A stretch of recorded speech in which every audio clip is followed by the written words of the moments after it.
this morning and say thank you, Jesus, for all you continue to do for me. Thank you, Jesus, for your children, for your family, for your partner or your spouse. I want to pause and say thank you, Jesus. It's been 6 solid months. Maybe I've not really taken full effect, or things are not happening exactly how I want. But one thing that I trust is that the Lord will see me through the next 6 months of the year. Every single day, I want to say praise God to Bechuku.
Let me run you through what we have for you this morning. Of course, as always, we're starting with a news review segment. And right after that, Samuela entry comes your way with business news, keeping you updated in all that is happening in the world of business. And then I come your way with business brief, and that will be followed by Transport Today with Solomon Tetenate. And then, of course, we get into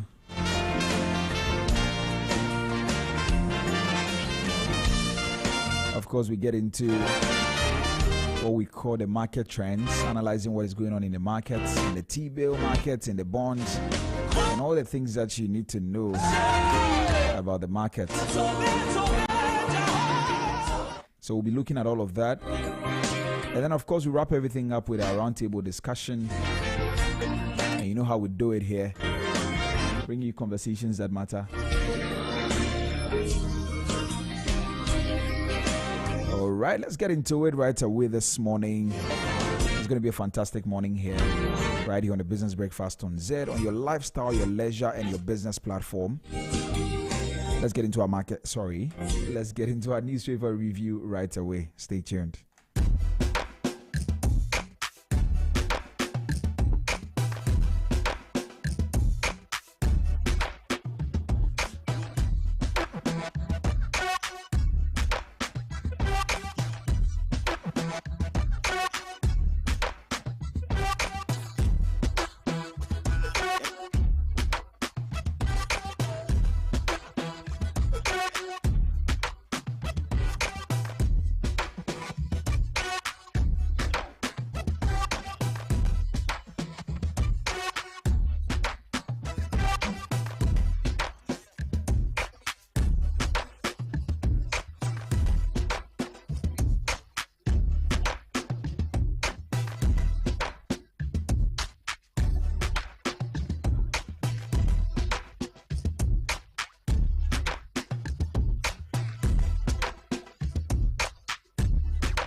All right, thank you very much for sticking and staying with us here on the Business Breakfast on Zed. On the front page of the New Finder, it says that 24-hour markets set to boost local growth and empower women entrepreneurs. And stories on page 8 of the New Finder newspaper. Also, GRA to roll out new tax rules for informal workers starting July 1. And that is exactly tomorrow.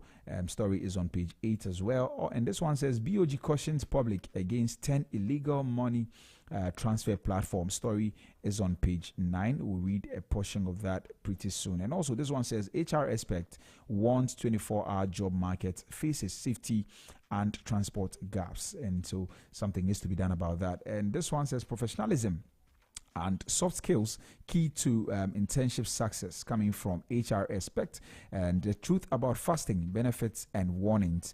That is also in the New Finder newspaper. And NIA workers call off strike, resume services nationwide today. And businessman proposes National Rescue Fund to aid vulnerable Ghanaians. And dietitian cautions public on intermittent fasting risks. And that is also in the New Finder newspaper. This one says CBG donates books to empower Takrady students. And also India's Prime Minister to visit Ghana on July 2.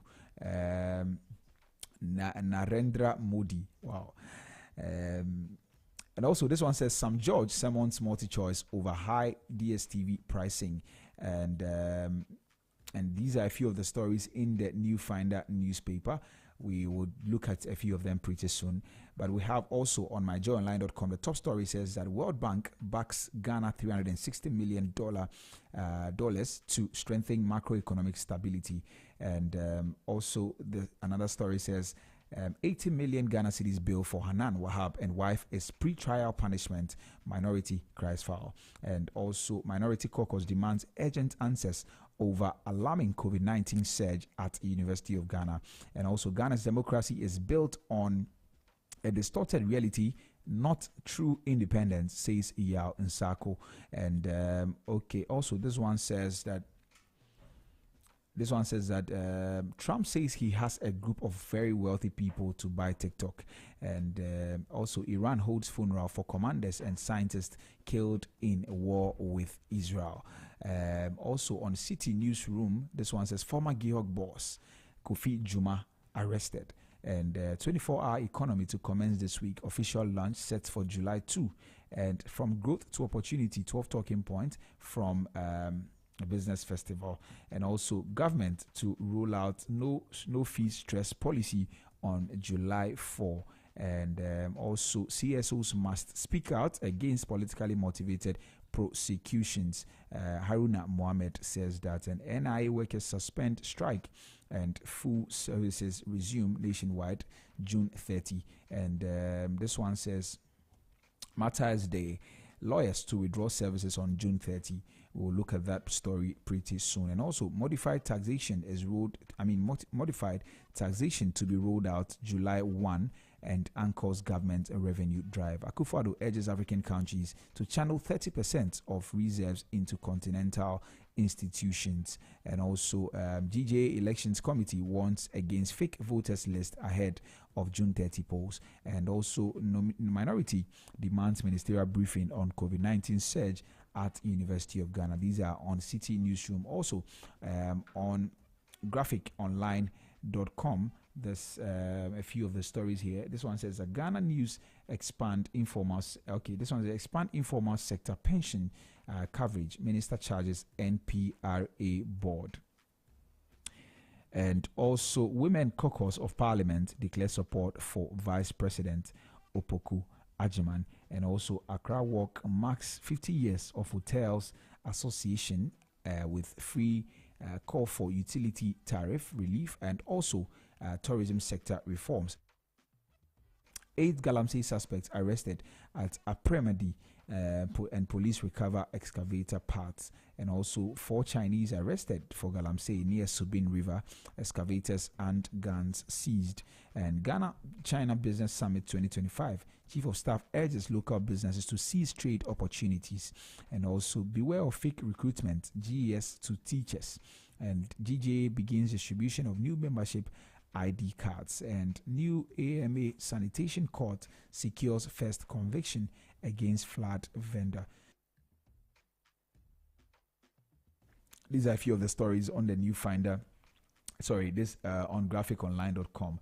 On the international front, BBC Africa has said that Queen of Katwe gambit still in play for Uganda's slam chess players. And also DR Congo Rwanda peace deal met with skepticism in rebel-held city. And DR Congo Rwanda ceasefire deal still faces many challenges. And this one says DR Congo and Rwanda signed long-awaited peace deal in Washington. And so those are a few of the stories on BBC Africa. On Bloomberg Africa, this one says that Trump deals poised to fall short of sweeping trade reforms.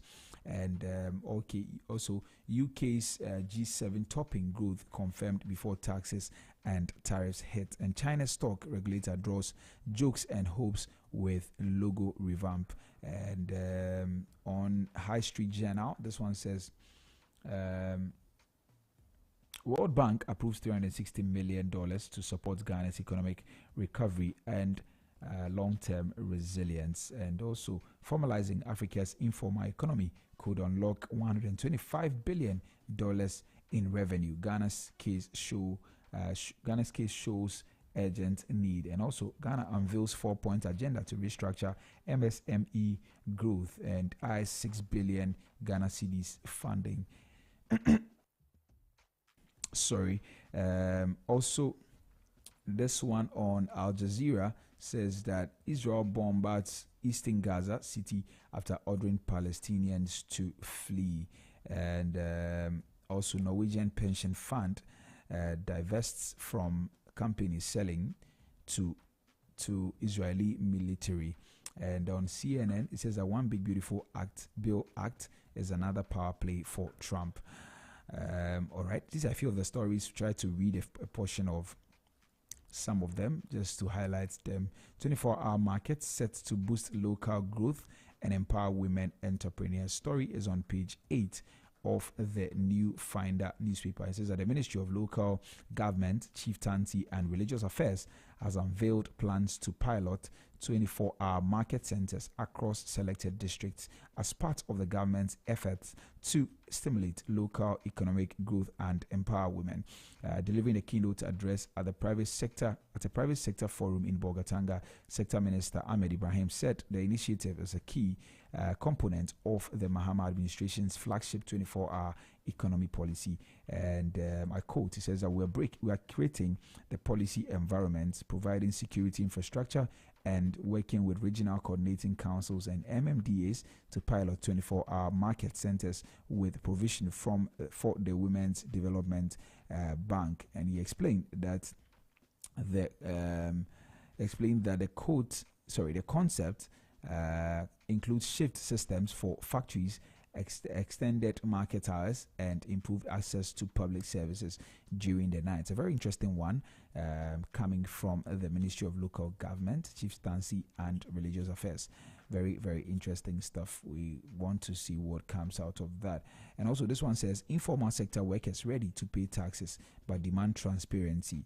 And that is coming from a budget report. And it says that Ghana's efforts to widen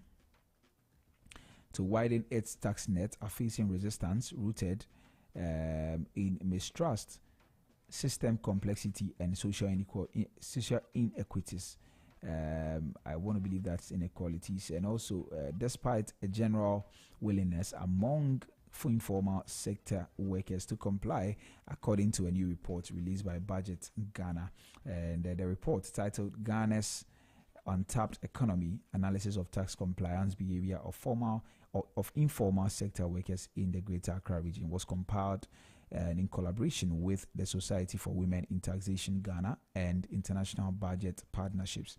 Findings from the research reveal that the informal sector, which accounts for over 80% of Ghana's workforce, remains largely untaxed, not because of outright resistance, but due to deep-rooted distrust in government institutions, inconsistent income patterns and complicated and inaccessible tax systems. And I quote, it says that there is a strong interest among informal workers to pay taxes, but they want to see value for money and a system that works for them, not against them, said Jennifer Moffat, the country manager for Budget Ghana, during the report's presentation in Accra. So, I mean, that is that.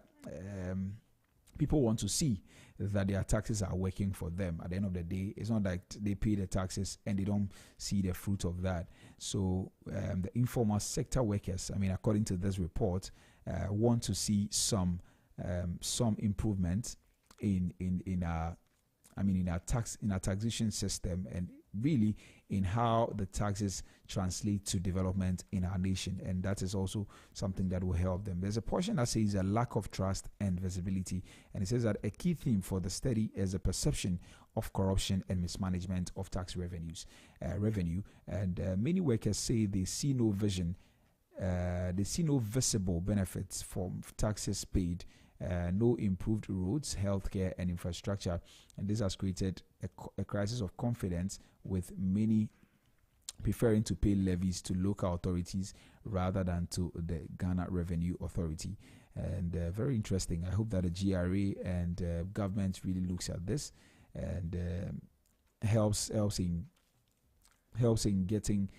We've always been talking about formalizing the informal sector, and so if they believe that it is as a result of the fact that they are not seeing results from the taxes that are being collected, then it means that we have to be quite transparent in what we do in terms of taxation and what we use our taxes for as a country. So very important one there. And on July 1, which is tomorrow, GRA is set to roll out new tax rules for informal workers starting from tomorrow. And it says that the Ghana Revenue Authority has announced the introduction of a new modified tax system targeting the informal sector, which will officially take effect from July 1. Now, the initiative aims to enhance tax compliance and broaden the national tax base, particularly among workers and entrepreneurs operating outside a formal economy. Informal sector workers whose annual turnover is below 20,000 Ghana cedis will now be required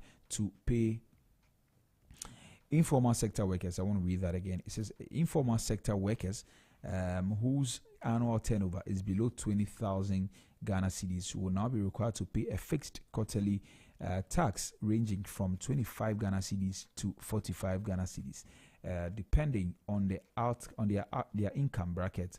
Speaking during the launch of the final report on informal sector tax compliance research, Assistant Commissioner for Research and Policy at the GRA, Dr. Alex Combact, emphasized that the new system was designed to ensure fair and simple taxation for a group that has historically remained undertaxed. And he says that he indicated that GRA will rely on public sensitization campaigns and partnerships with key stakeholders to ensure the program's successful rollout. And the announcement coincided with the unveiling of the research that the research from Budget, or the report from Budget that I read a few minutes ago, Budget Ghana.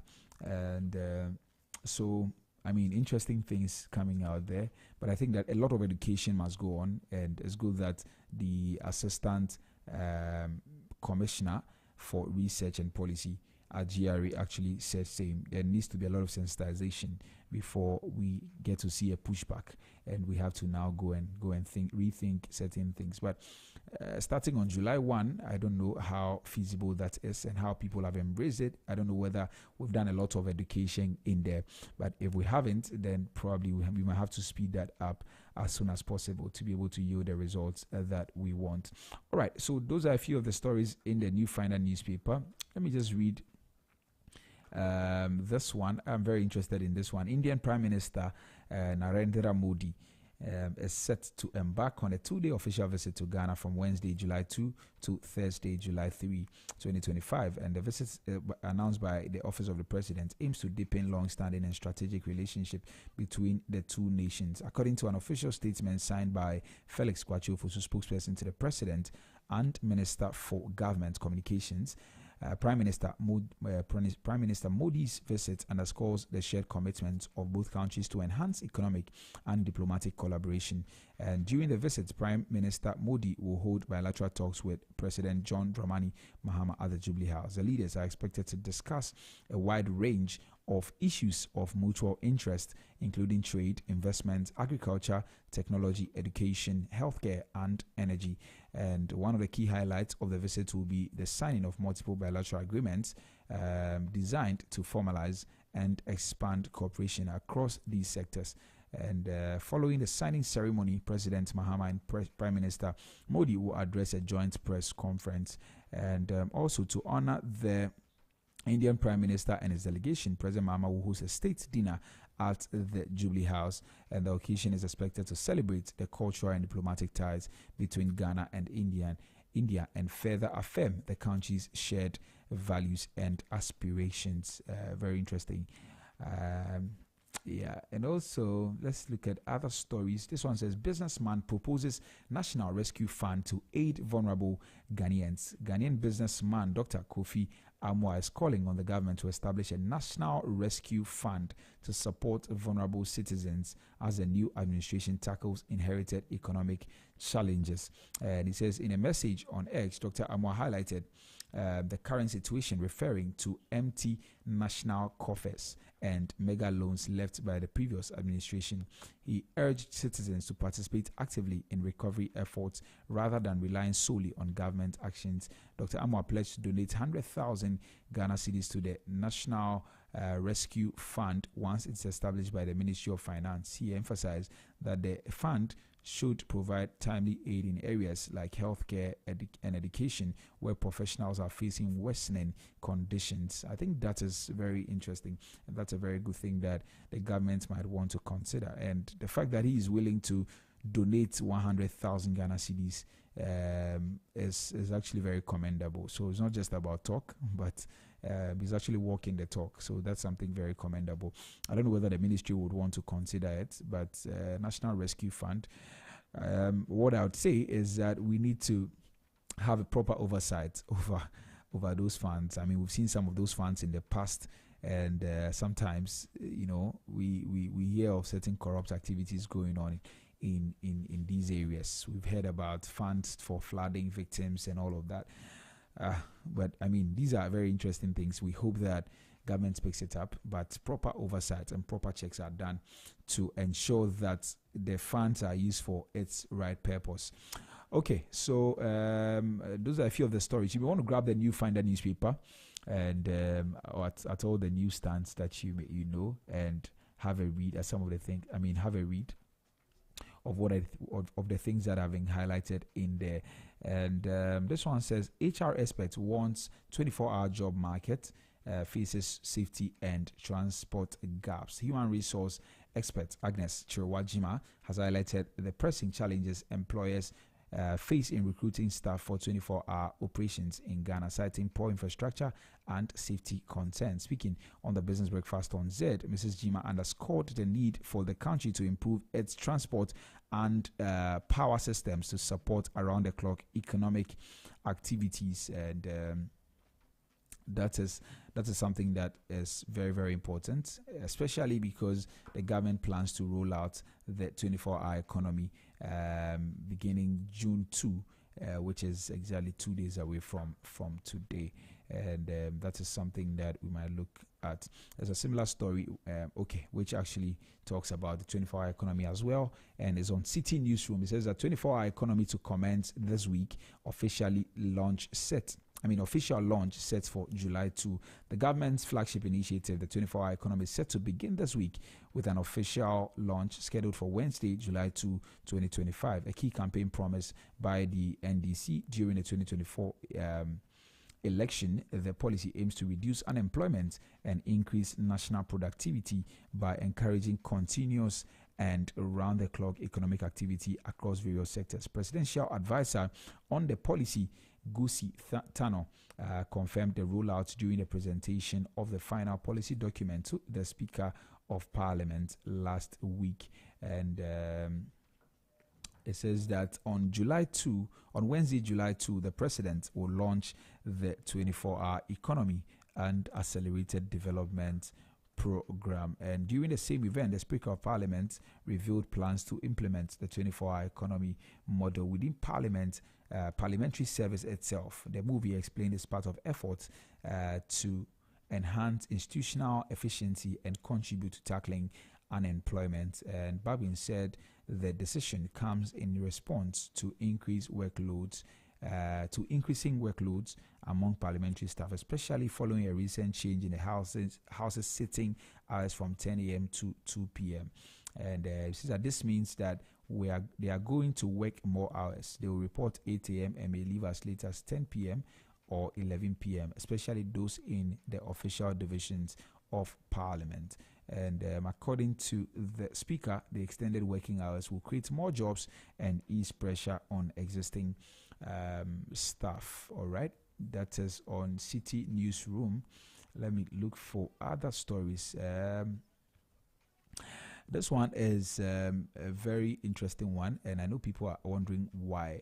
It says that lawyers to withdraw services on June 30, and this is to honor the Martyrs' Day. Let me read a portion of that story as well. The acting Chief Justice of Ghana, Justice Paul Bafoboni, has formally granted permission to members of the Ghana Bar Association to abstain from court appearances on Monday, June 30, 2025, in observance of this year's Martyrs' Day celebration. In a circular issued on Tuesday, June 17, 2025, to all judges and magistrates across the country, the acting Chief Justice noted that the exemption is in line with long-standing tradition, allowing legal practitioners to participate in the solemn national event commemorating the lives of judges who were murdered in the line of duty.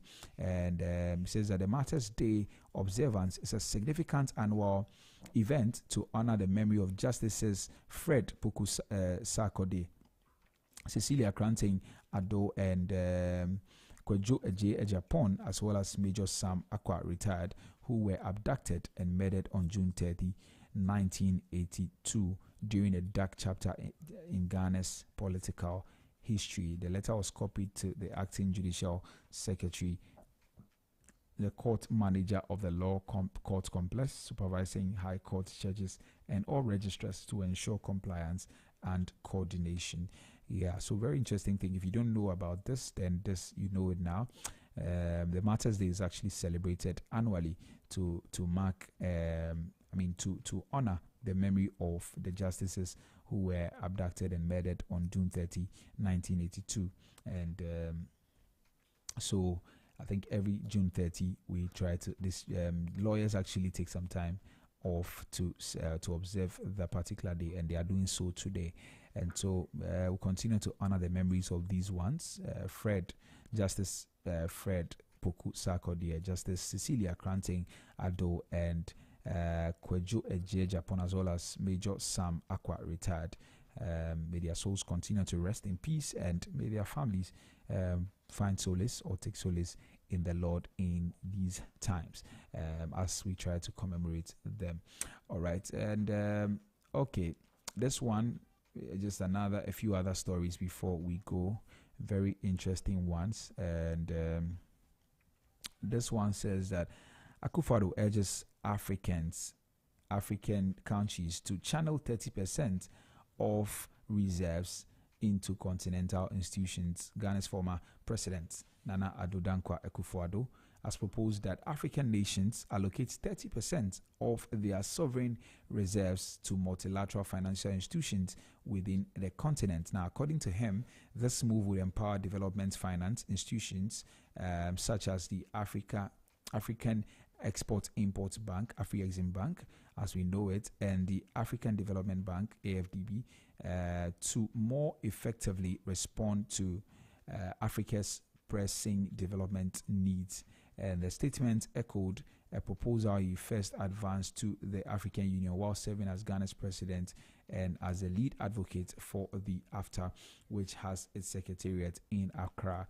Speaking on Friday, June 27, during a panel of former African heads of state at the 2025 Afreximbank annual meetings in Nigeria, Akufo-Addo stressed that such a strategy could reshape Africa's financial landscape. He lamented that many African countries continue to deposit their reserves in foreign banks, often at negative interest rates, while struggling to finance critical infrastructure and development projects at home. And Akufo-Addo called for stronger collaboration to bolster Afreximbank and the AFDB, urging leaders to take bold steps beyond rhetoric. And he says that we have, and I quote, we have put our mouth where our thoughts are. We have to put our mouth where our thoughts are. Let's make the decisions that will enable us to resolve our problems. We can't do it by just by talking, he said. Unquote. And also, he also criticized a continued delay in operationalizing the African Central Bank, a long-standing proposal that has been discussed for over 2 decades. He urged that institutions such as the African Central Bank, African Investment Bank, and African Monetary Fund are critical to achieving the continent's financial autonomy and accelerating development. Interesting things coming from our former president, Akufo-Addo, there, in line with what we need to be doing to be able to effectively respond to our pressing needs as a continent. And I think that these are things that we really need to look at. But I know that there are certain systemic challenges in line with the African Central Bank and also the African Investment Bank, and then as well as the African Monetary Fund. It's been in the conversations for quite a while now, but we haven't seen anything in line with that. I don't know whether it's just a lack of political will, or I don't know. But these are things that we need to really look at to take Africa to the next level. And this one says that, okay, on myjoyonline.com, all right, this one says that 80 million Ghana cedis bail for Hanan Wahab and wife is pre-trial punishment. Minority cries out. It says that the minority in parliament is concerned over what it calls pre-trial punishments disguised as bail conditions imposed on Abdul Hanan Wahab, the former CEO of the National Food Buffer Stock Company, and his wife, following a dramatic arrest operation by the Economic and Organized Crime Office, (EOCO), on June 25 in both Accra and Tamale. Alhaji Wahab and his wife were detained for alleged tax evasion, money laundering, and causing financial loss to the state. But according to the minority, the mode of arrest and the subsequent bail terms were nothing short of prosecution. And I quote, it says that Mr. Wahab was picked up like a fugitive. His wife too. This is not justice; it is humiliation. And that's unquote, said the deputy minority leader Patricia Appiaje in a press statement released on June 29. And that is a story there. Also on, let's look at some of the stories on graphiconline.com. It says that expand informal sector pension coverage. Minister charges NPRA board. This is a very good story, a very good one coming there. All right, our time is up, and so we have to go. But on the international front, it says that DR Congo Rwanda peace deal or ceasefire deal still faces many challenges, and also they were able to 2 days ago, DR Congo and Rwanda signed their long-awaited peace deal in Washington. Yeah, all right. So these are a few of the stories this morning. I hope that we're able to give you something. Up next is Business News with Samuela Entry. Please stay tuned.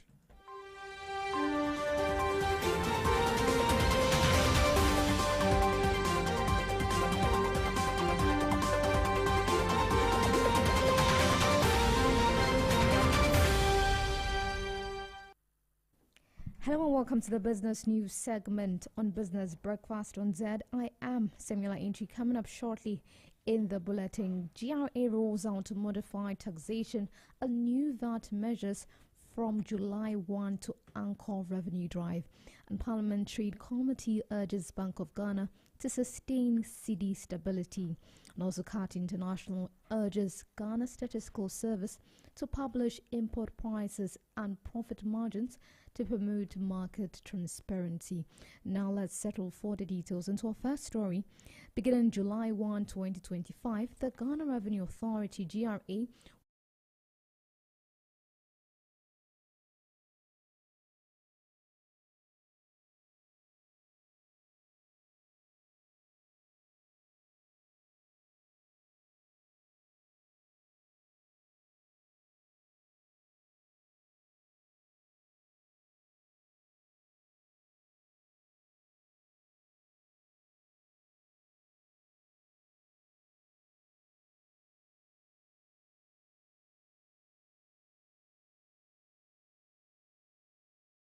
latent personal income tax.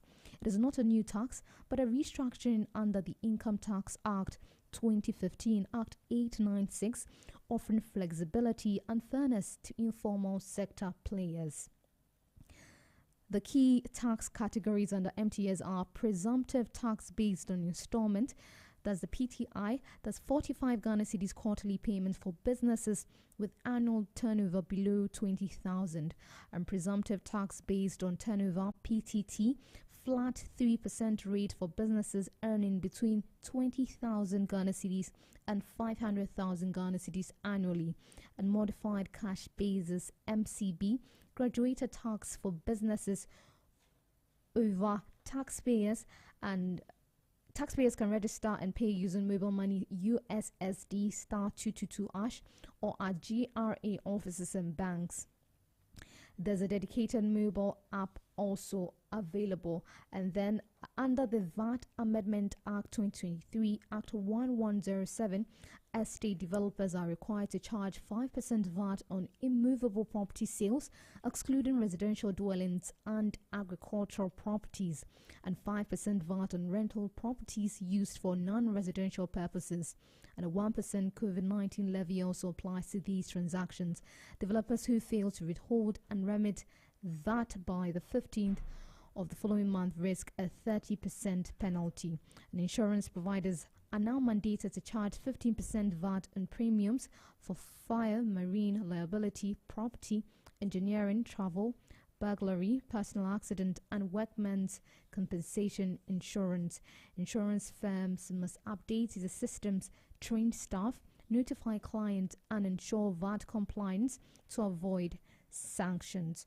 The GRA is also strengthening the SVDP introduced in 2024, offering residents with foreign income the opportunity to voluntarily declare untaxed earnings without facing penalties.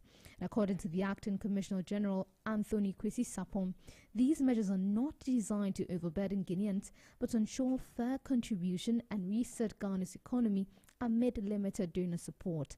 The comprehensive reforms underscore government commitment to domestic resource mobilization, accountability, and economic recovery. In other news, the Trade, Industry and Tourism Committee of Parliament is urging the Bank of Ghana to intensify its oversight of foreign exchange flows and global trade dynamics to maintain the recent gains made by the Guinean cedi. The call comes in response to the cedi's significant appreciation, rising from around 15 Ghana cedis to 10 Ghana cedis 20 pesos per US dollar between January and late May 2025. The rebound has been largely attributed to strong performance in traditional export and a boost in remittance inflows.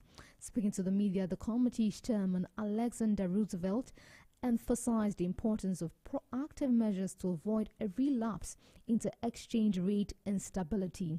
The committee also noted that sustained monitoring of both local and international market trends will be key to preserving economic gains, reducing inflationary pressure, and supporting effective planning for businesses and households.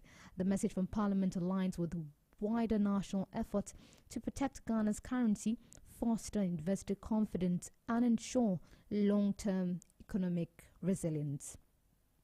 Away from that, legal and tax expert Professor Abdallah Ali Nacha has called on government to urgently amend Ghana's anti-corruption laws to seal critical loopholes that continue to fuel impunity and undercut national development effort. And speaking at a multi-stakeholder forum in Accra organized by the Media Foundation for West Africa, Professor Ali Nacha said despite the country's broad legal framework and multiple anti-corruption agencies, enforcement remains weak due to outdated laws, institutional fragmentation, and undersourcing. Professor Ali Nacha highlighted that Ghana loses an estimated 13.8 billion Ghana cedis annually to corruption, a figure equivalent to building 12 rich hospital-type facilities, and pointed out that the country's internal revenue leakages far exceed the $3 billion loan sought from the IMF. He cited deficiencies in key legislation such as the Criminal Offences Act, which focuses narrowly on public sector bribery and fails to account for private sector actors and indirect benefits. He also flagged weaknesses in the Public Procurement Act, especially the unchecked use of sole sourcing and its limited coverage of unethical practices beyond procurement. The last story for the bulletin: consumer advocacy group CAT International is calling on the Ghana Statistical Service to begin tracking and publishing standard import prices along with corresponding profit margins for selected goods at the country's ports.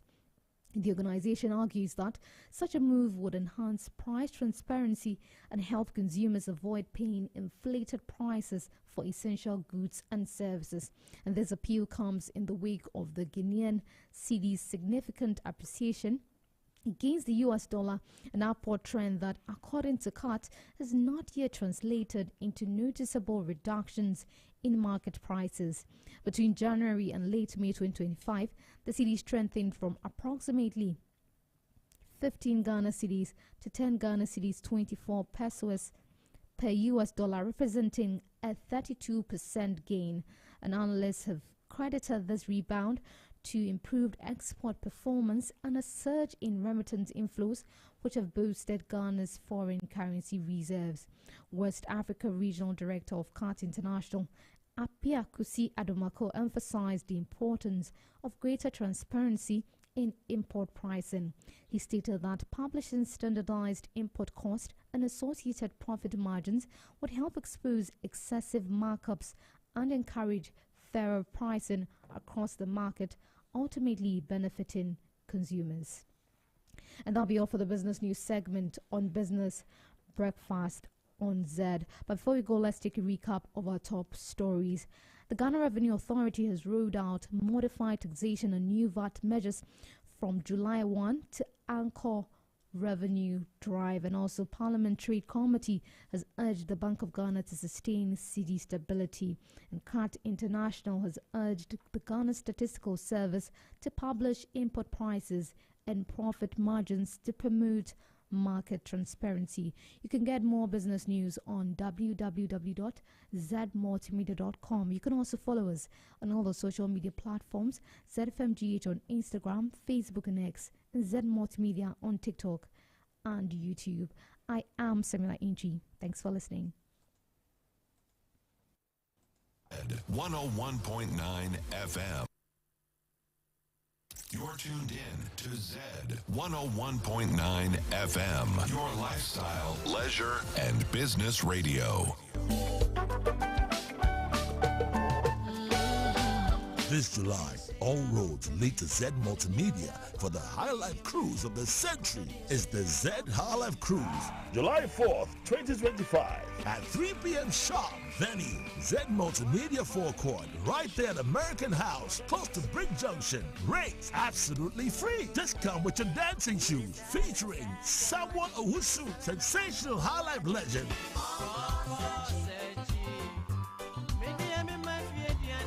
With Adoma bringing the soul.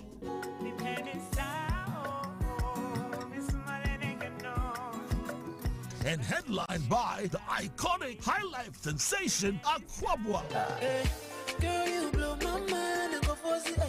Remember, it's free and it's live. It's the Zed High Life Cruise. Feel the rhythm, live the culture.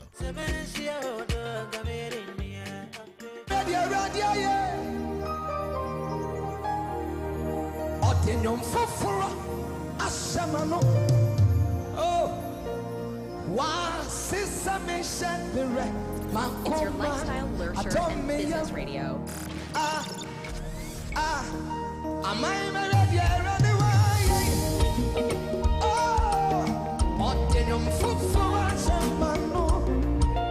Everybody say, why sister me shut me right? I told me come on, listen, send me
everybody say,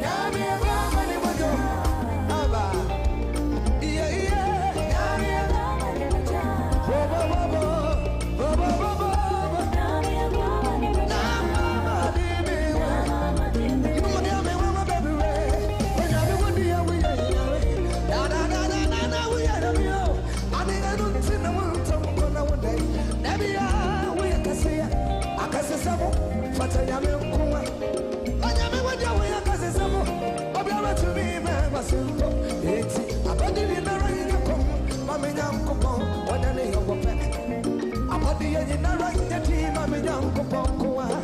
Of a tire, yo, my Kura, no matter what it was Sunday, what it was we are. Roncoa, who can see it, I got to be us. Why Kura, no matter my guns, it's a running out of money. What's in the game now? I didn't know, it's a minute.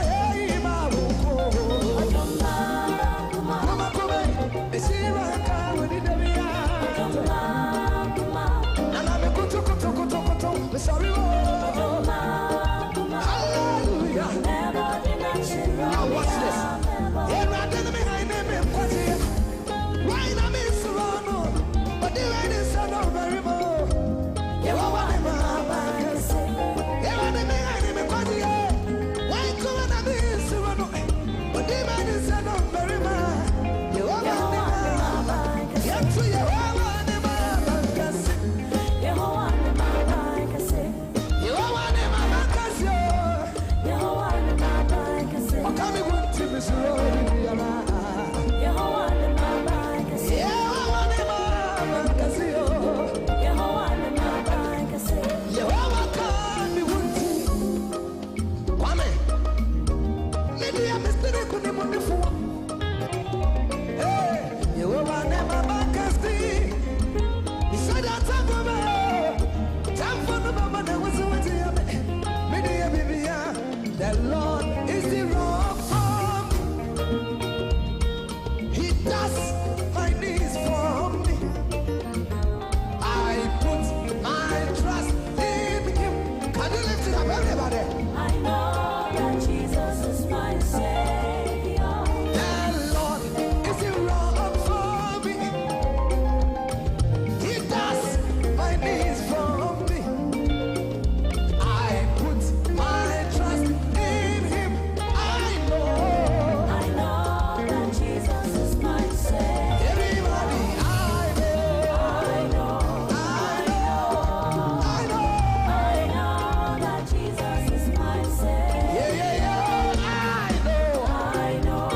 101.9 FM.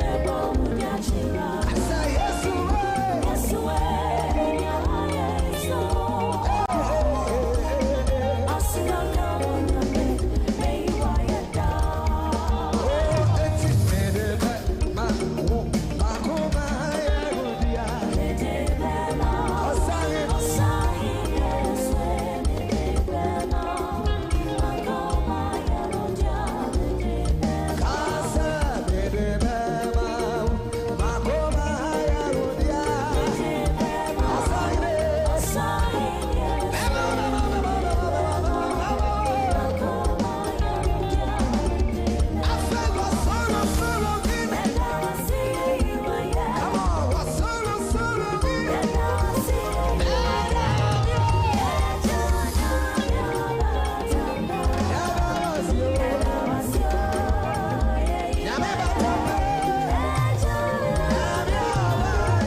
Lifestyle, Leisure, and Business Radio.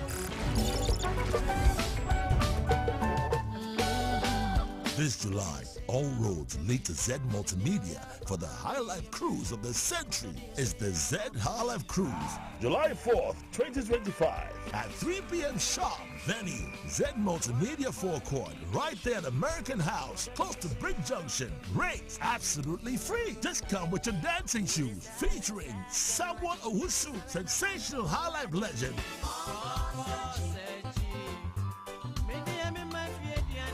With Adoma bringing the soul.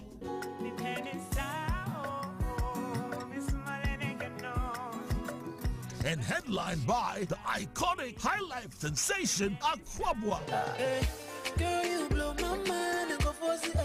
Remember, it's free and it's live. It's the Zed High Life Cruise. Feel the rhythm, live the culture.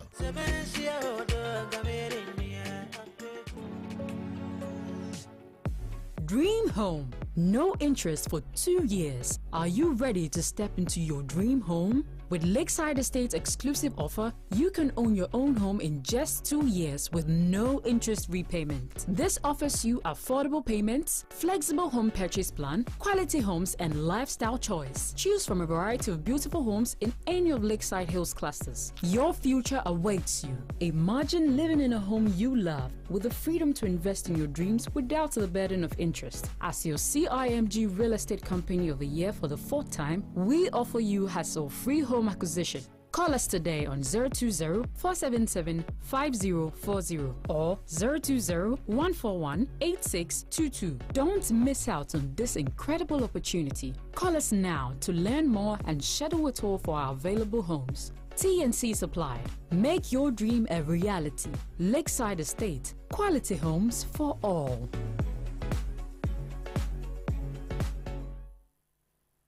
You're tuned in to Zed 101.9 FM. Your lifestyle, leisure, and business radio. You are listening to your favorite radio station. Zed 101.9 FM.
Thank you very much for sticking and staying with us.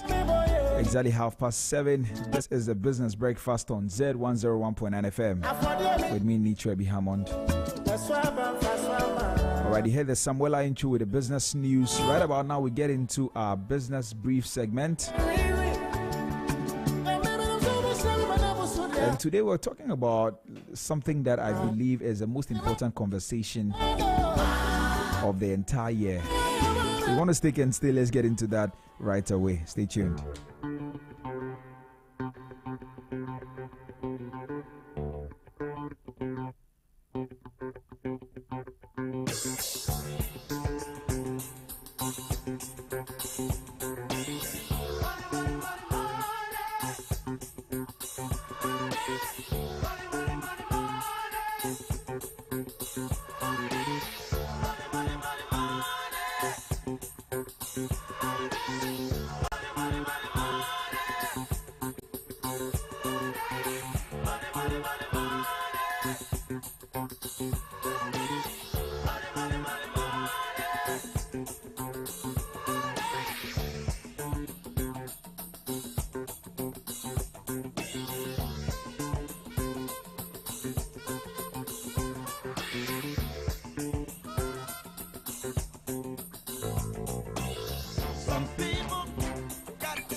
All right, thank you for discussion. Now, in fact, like I said, this might be just one of the most important conversations you have all year.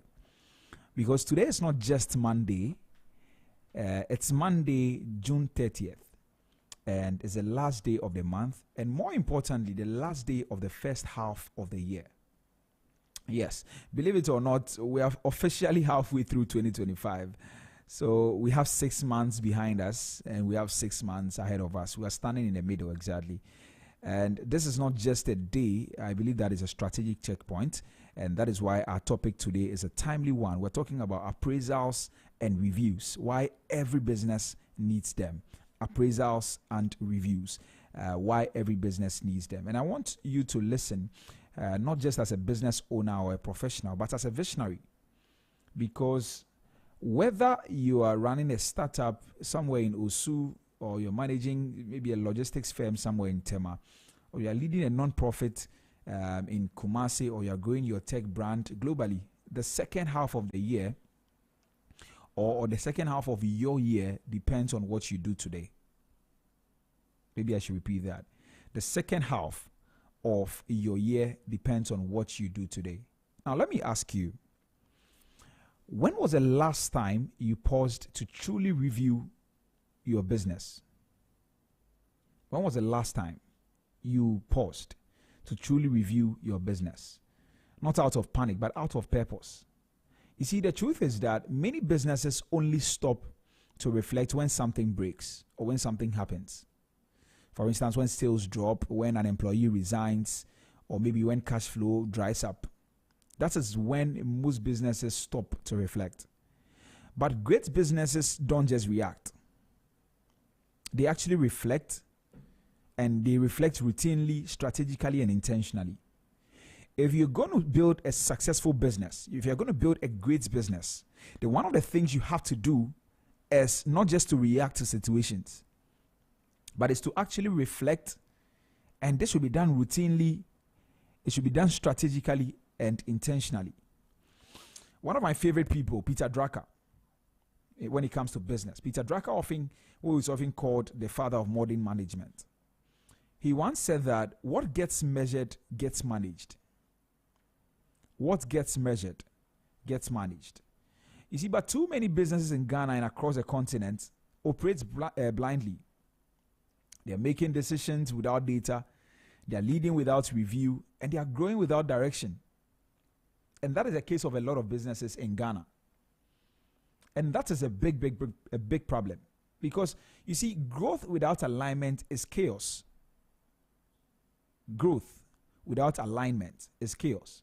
And of course, success without structure is often short-lived.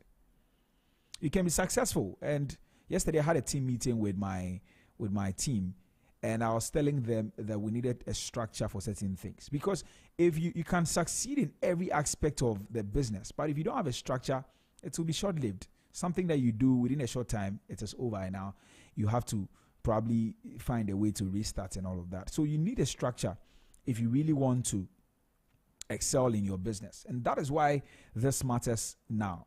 Now, a 2023 report from McKinsey showed that only 30% of small and medium businesses globally, only 30% of small and medium businesses globally conduct structured performance or strategy reviews at least twice a year.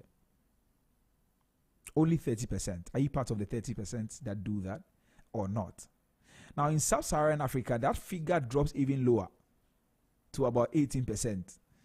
So maybe you listening to me might fall into this 18% or not. You're either part of the 18 or you're part of the rest. So those are some of the things that we have to look at. And here's a punchline. You see, businesses that do regular performance reviews, both operational and employee-based, are 2.5 times more likely to achieve their annual growth goals. Businesses that do regular performance reviews, both operational and employee-based, are 2.5 times more likely to achieve their annual growth goals. And I know this is about business, but even as individuals, if you don't take some time to pause and review, a time to pause to reflect, you always be just going, and a year will come to an end. You gather in the church 31st night and you pray and say 2026 is my year. And then you go through the year, and then 2026 won't be your year, and then you have to come back again 2027. So we go back and forth, and this is real. 2025 31st 2024 31st December, you were in church, were you not? Yes, you were in church. And you listened to all the sermons, you prayed all the prayers, and commanded 2025 to be your year, and what? My year of this, my year of that. But if you don't take some time to pause, we've done 6 months already. You have 6 months more to go. Look back. Have you met certain goals you planned to, you put in place? Are you making some progress? Those are some of the questions we have to ask ourselves. But of course, this is not personal, but you can relate it to your personal lives as well. And so, businesses, like I said, that do regular performance reviews are able to achieve their annual growth goals. And the evidence is clear. Regular appraisals, they aren't just a best practice. they are actually a growth strategy. So you need to be doing appraisals regularly to be able to grow well. Now, so when we talk about reviews, we're talking about two main dimensions. We're going to get into that when we get into our roundtable. So I won't give too much away, but when our guests come, they probably break some of these things down for us. So there's business performance reviews, and this is the strategic side of reviews. So you're asking yourself questions like, are we on track with our financial goals? Is our marketing actually converting? Which product lines are profitable? Are we retaining customers or just replacing them? These are some of the things you have to ask yourself if you're doing a business performance review. And this is the best time to do it. Maybe you didn't plan for it, but you can use the whole of this week to look into that. So business performance reviews is one. The second one is employee performance appraisals. And this is a people side. Like I said, the business performance is the strategic side, and employee performance appraisals is a people side. And so you're asking yourself, is the team growing? Are we nurturing potential? Where are the skills gap? Or who is burning out quietly? Those are some of the things that you ask yourself if you're a business and you want to do the two-phase appraisal, like I talk about. Now, I don't want to go into them too much, like I said, but let's think of your business as a car. Think of your business as a car. You wouldn't drive from Accra to Tamale without checking your fuel, your GPS, or maybe your engine temperature, right? But that's exactly what some of us do when it comes to business or driving blind. Your quarterly or mid-year reviews should be able to relate just like you do to your cars. You need to pause, stop at some point, check your engine temperature, ask yourself certain questions. This fuel that I have, can it take me from here to where I'm going? Those are some of the things that you ask yourself. So your quarterly and mid-year review should answer certain questions. And what targets did we set for January? Are we close? What surprises have we encountered, good or bad? What are the numbers saying about our customer behavior? Are we getting some revenues? Where are we leaking some money or missing certain opportunities? You sit down and then you discuss. So let's get practical for a few minutes before I leave you. Say you run an e-commerce platform. Your January target was to increase monthly active users by 40%. But by June 30, you are only up 15%. A structured media review helps you ask certain questions. Is our ad spend effective? Are users dropping off after sign up? Is our delivery experience killing referrals? Those are some of the questions. Because without that review, you will continue spending the same marketing CDs, expecting different results. And that is not strategy. That is hope. And hope is not a business plan. Hope is not a business plan. So these are some of the things. I don't want to spend too much time, like I said. And so I'm going to wrap up here. But let me give you a real story. In 2022, a Ghanaian fintech startup implemented a simple 3-step employee review process every quarter. Just 20 minutes per team member.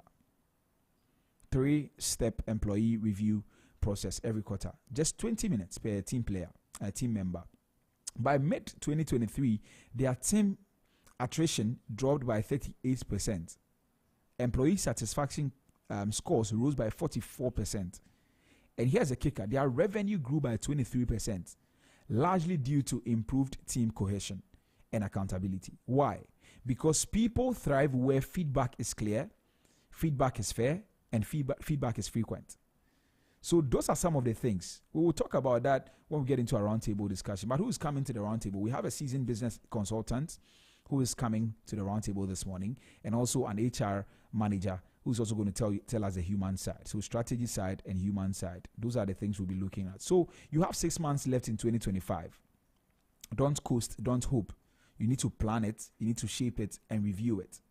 Because your future is not in December. It starts with what you do today, June 30th. So let's take this journey together. This is Business Breakfast on Zed 101.9 FM with me, Nietzsche Bihamon. Thanks for listening to our business brief segment. Up next is Transport Today. Stay tuned. This is the Ignition sequence start. 6, 5, 4, 3, 2, 1, 0. All engines running. Liftoff. We have a liftoff.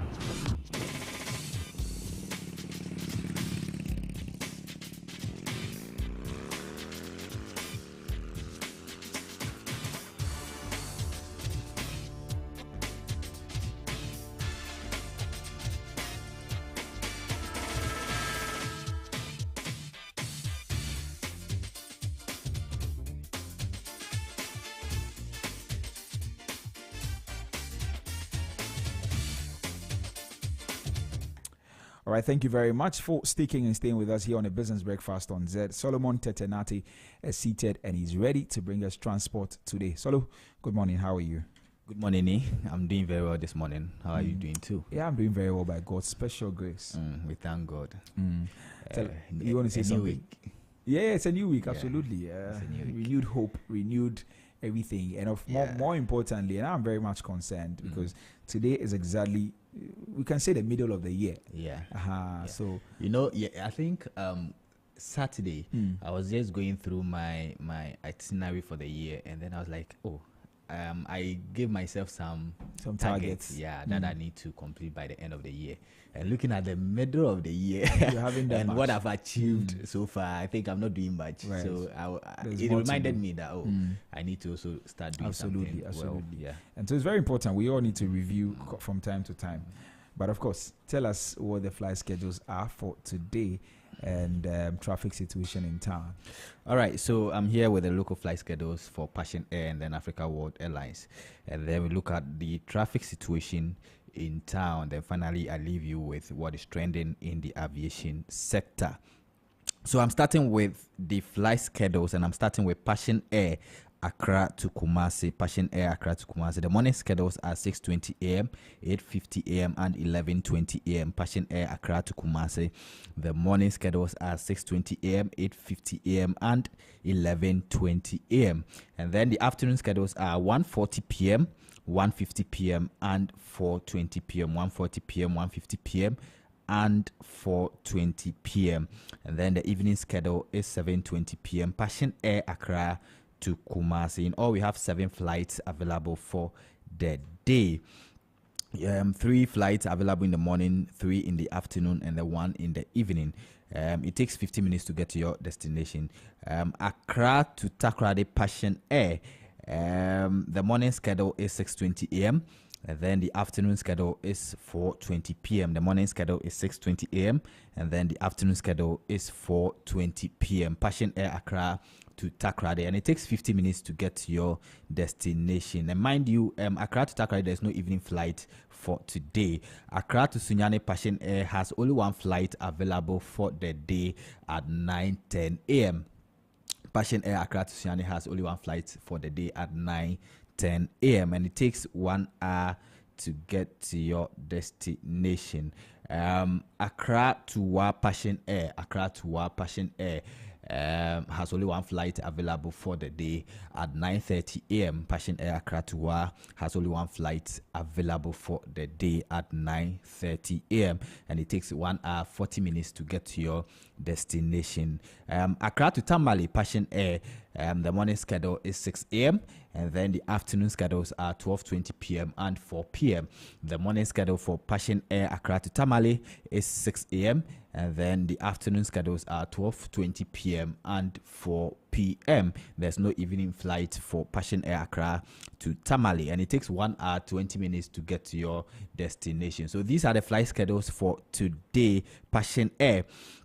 Let's look at Africa World Airlines, how their schedules also looks like today. So Africa World Airlines Accra to Kumasi, Africa World Airlines Accra to Kumasi. The morning schedules are 6:20 a.m., 8:40 a.m. and 9:40 a.m. 6:20 a.m., 8:40 a.m. and 9:40 a.m. Africa World Airlines Accra to Kumasi. And then the afternoon schedules are 12 p.m., 2:20 p.m. and 4:40 p.m. 12 p.m., 2:20 p.m. and 4:40 p.m. and then the evening schedule is 7 p.m. You know, we have 7 flights available for the day.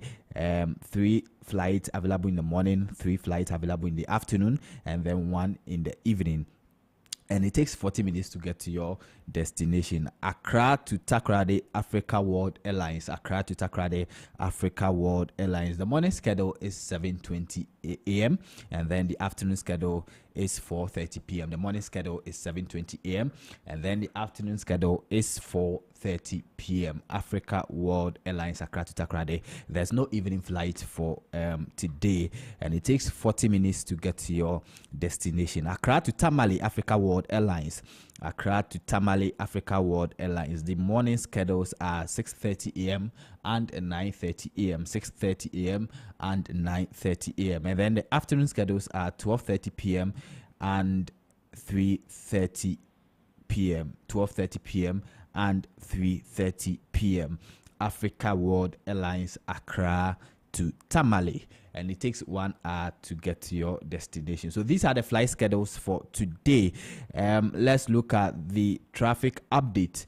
It's 7:49, and let's look at how the town looks in terms of traffic. So I'm targeting Accra, around where the GRA head office is located, or where the Agbogboshi market is located. So currently on the Graphic Road, where the Accra Brewery Limited is located, is very busy on the Graphic Road, especially where the Graphic Communications Group Limited is located, is very busy at the moment on the Graphic Road. So if you are around Accra, around where the Adabraka showroom is located, and you are using the Graphic Road, you should expect traffic around where the Graphic Communication Limited is located.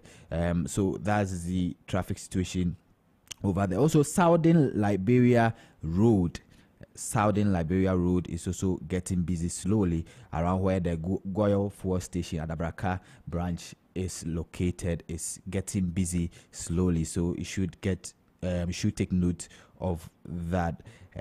Also, Liberia Road around the Accra Technical University Lodge is also busy at the moment. Liberia Road around Accra Technical University Lodge is very busy at the moment. So if you are using that route, you should take note of that. So I think that's the traffic situation over there as we speak. Also, Independence Avenue, where the National Theatre is located, is also getting busy slowly. The traffic is building up at the moment, so you should take note of that. Right from the Pizza World Accra, where the Pizza World Accra is located, past the National Theatre on the Independence Avenue, is getting busy slowly, so you should take note of that. Also, Prof. Atamil's High Street is also getting busy. Prof. Atamil's High Street is also getting busy at the moment, so you should take note of that if you are using that route at the moment. So that's the traffic situation in town as we speak. Let's look at what is trending in the aviation sector. Let's look at what is trending in the aviation sector. And it's been for a while now, Air India has been in the news. Air India ensure safe landing of flight A1357 in Kolkata after cabin temperature issues arise mid-flight from Tokyo to Delhi. So yesterday, that's Sunday, June 29, Air India flight A1357 traveling from Tokyo's Haneda airport to Delhi was diverted to Kolkata following issues with the cabin temperature. So the Boeing 787, which had been mid-flight on its long journey, faced a persistent warm temperature inside the cabin, prompting the crew to take action, prioritizing the passenger comfort and safety. The flight was diverted to Kolkata as a precautionary measure. So representatives from Air India confirmed that the aircraft was being thoroughly checked to ensure it met safety standards. So the airline reassured passengers that the diversion was part of its commitment to maintain the high safety protocol. So this is coming from the camp of Air India, and this is what is actually trending in the aviation sector as we speak. So that's all for transport today, and thank you so much for having me today. All right, Solo, thank you very much for bringing us transport today. That's my colleague here, Solomon Tetenate, bringing us all the flight schedules and also the traffic situation in town, as well as some news in the aviation sector.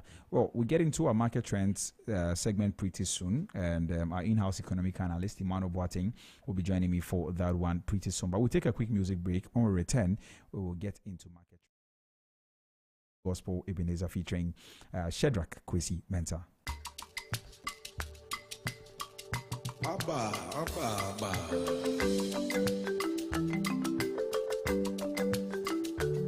Thank you. Come on.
Alright, the song in the background is Sonic Pakpa by Reverend PJ Markway featuring Perez Music.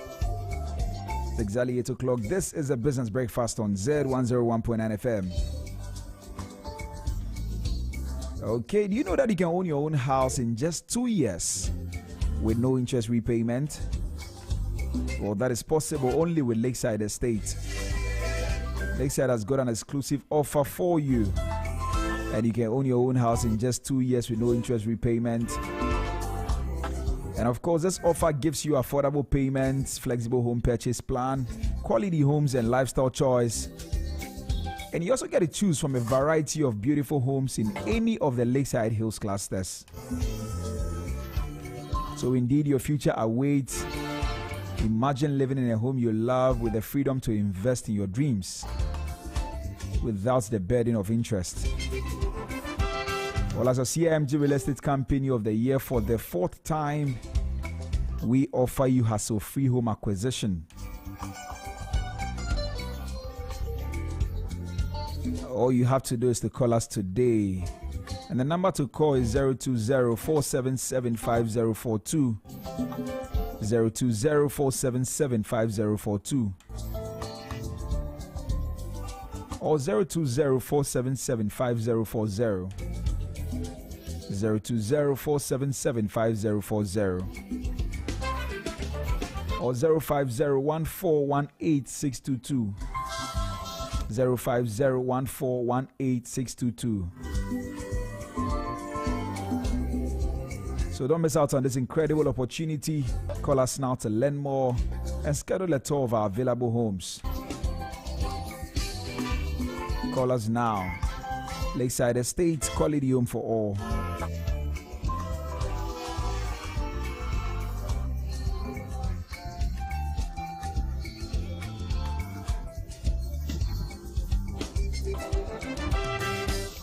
And guess what, ladies and gentlemen? Get ready for the biggest high life experience of the year. Zed Multimedia proudly presents a Zed High Life Cruise, happening live on Friday, the 4th of July 2025 at exactly 3 p.m. right at the forecourt of Zed Multimedia in East Legon. And the most important part is that it's absolutely free.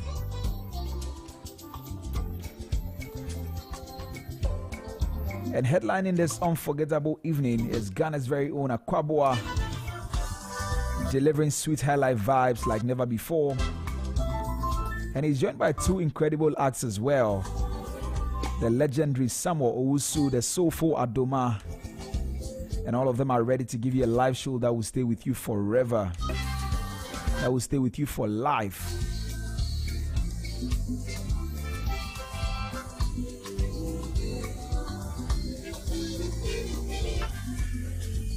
And of course, Carpet Band is the organic band. The Carpet Band is the organic band, really. And they'll be treating us with some great high life music and backing our great artists as well. So, vendors and businesses, here's your golden opportunity. We have very limited sponsorship packages and vending stands available. Very limited, so you need to rush now so that you can secure a space or a spot for yourself to sell your products. All you have to do is to call us this morning. The number to call is 055 388 3306. 055 388 3306 or 055 590 6951. 055 590 6951. So call us now for your bookings, your partnerships, and your enquiries. It's a Zed High Life Cruise happening on Friday, the 4th of July, right at the forecourt of Zed Multimedia in East Legon, near the American House Bridge Junction. And hey, don't forget, keep listening to all our live shows and follow us on social media. We're on Instagram, Facebook, and X at ZFMGH. Instagram, Facebook, and X at ZFMGH, and also on YouTube and TikTok at Zed Multimedia. Please do well to engage our post, like, comment, follow, and share. And of course, you can join our trivia contest as well and stand a chance to win exclusive merchandise and souvenirs from Zed Multimedia. We have some amazing merchandise and souvenirs for you. And very soon I'll announce the question of the day. And then you can call in, you can send us a text. I will prefer call. You can call us and answer, and then you stand a chance of winning any of the merchandise and souvenirs. And you can use the hashtags, hashtag Zed High Life Cruise on social media, hashtag High Life Forever, and hashtag Zed Life 2025. It's a Zed High Life Cruise powered by Zed Multimedia. And when I say Zed High Life Cruise, you know what you got to say? You say, feel the rhythm, live the culture. So Zed High Life Cruise, feel the rhythm, live the culture.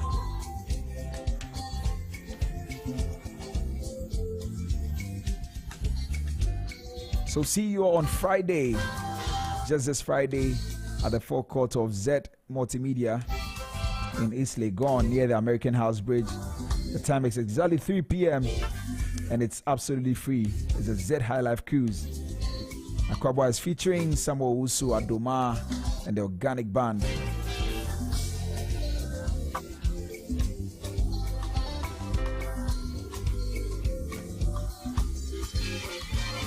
All right, pretty soon we get into our market trends conversation for today, but just enjoy this and we'll be right back. Sonic Papa by PJ Markwe.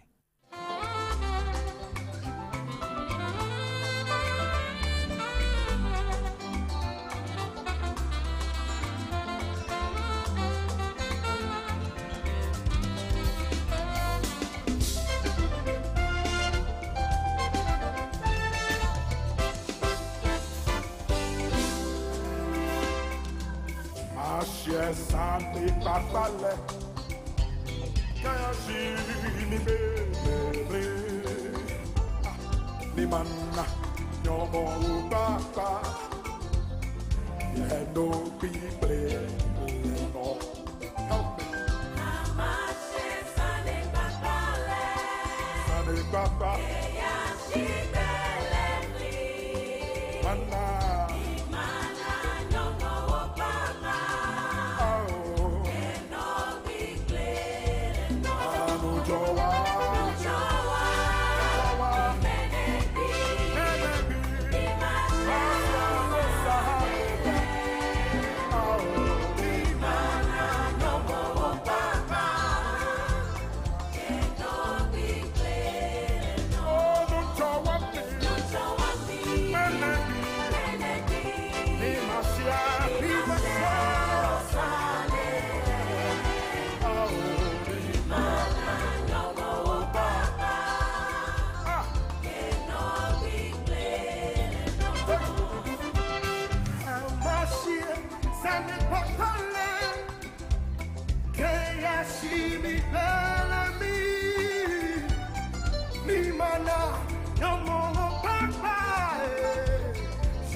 Ingizo kuluma, ingeswi, ingizi,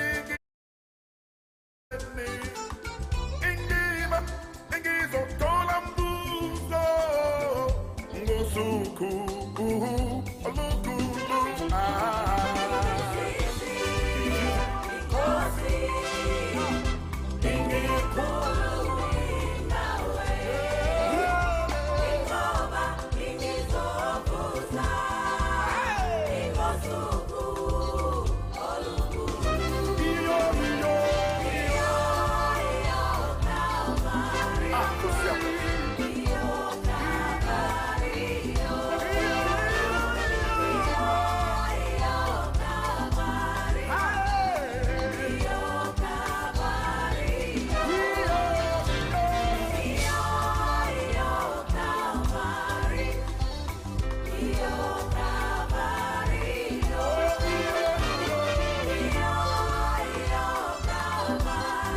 Right, we get into our market trends very soon. So please don't go anywhere. Stick and stay. Emmanuel Barton will be joining me pretty soon for that one.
All right, thank you very much and welcome back to the Business Breakfast on Zed 101.9 FM with me, Nitrebi Hammond. It's time for us to get into a market trends conversation this morning.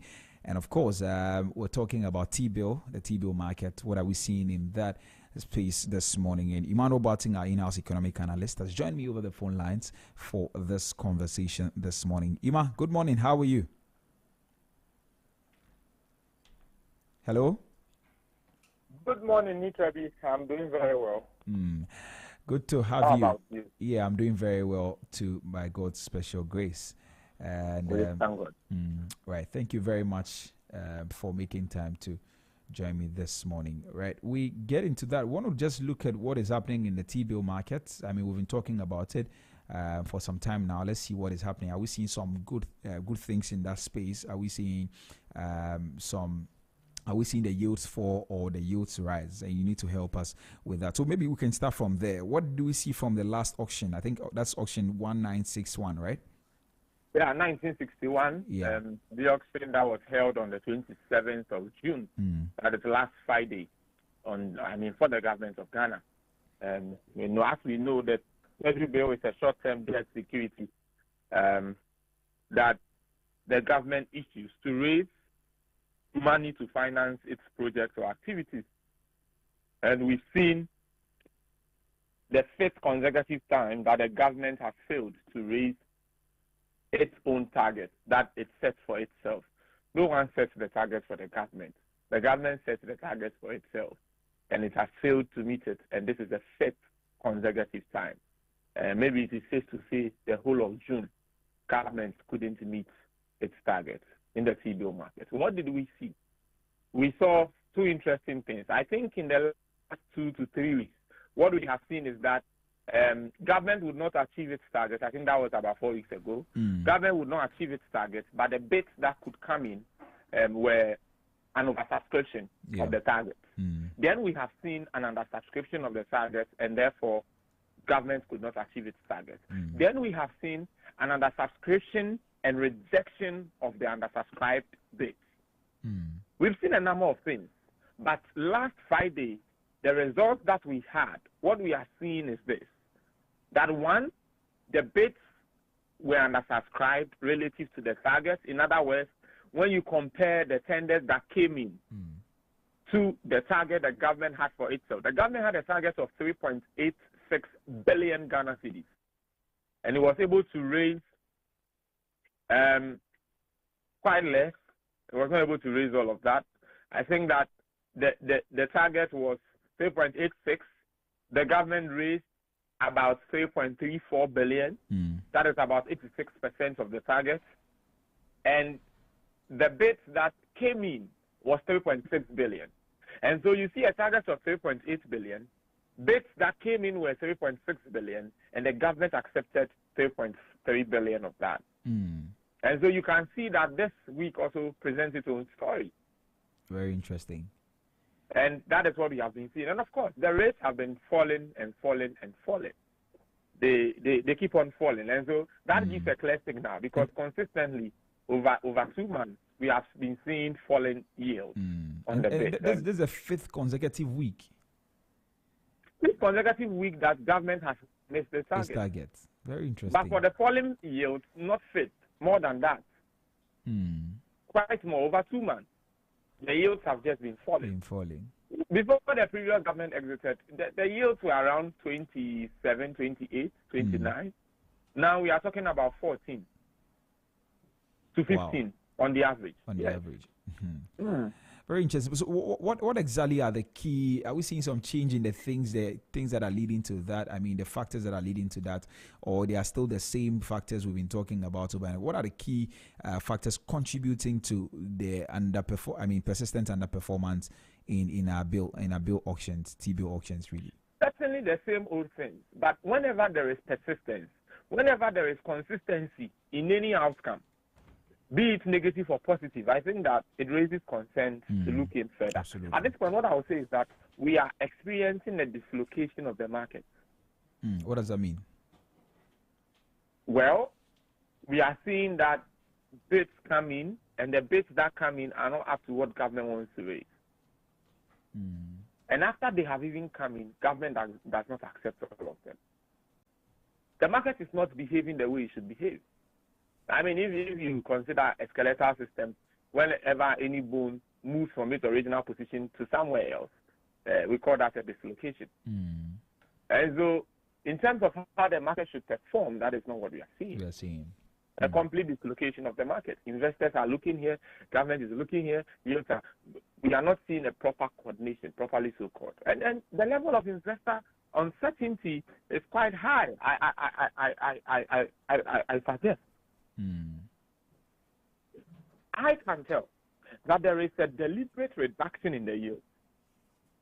Reduction in yields can come across as a result of the process of demand and supply. That is correct. But given what I've seen over the past 2 months, I think that there is a deliberate attempt to bring them down. And I think it's part of government's efforts to manage their debt servicing costs. And that has dampened demand. It has reduced demand, especially among institutional investors who are yield sensitive. And they typically benchmark the performance against inflation expectations and other alternative investments that they have. And that is why we believe that there are investors who are turning to other markets. There are investors who are not coming here because the returns they would get on the treasury bill market is not comparable to what they are suffering as a result of inflation. And I can also see some level of liquidity tightening in the domestic financial sector. We observe that many banks and fund managers have become a bit more conservative in their risk allocation due to regulatory capital constraints and ongoing balance sheet issues stemming from restructuring after the domestic debt exchange program. I mean, we are not out of the woods yet from there. And so there's some level of constraint in there. And so the uncertainty that is generally surrounding fiscal transparency in terms of government spending and all. As you sit here, if I ask you what has government really been spending on and all of that, these monies that are being raised, where is it going into and all of that, I'm not sure you'll be able to properly tell me. No, not at all. For a long time in Ghana, we don't see a clear communication on some of these things. Future taxation direction. Of course, I know some money has come from the IMF. I don't know if you are, World Bank is agreeing to some money. They've approved about $360 million to support our economic recovery and long-term resilience.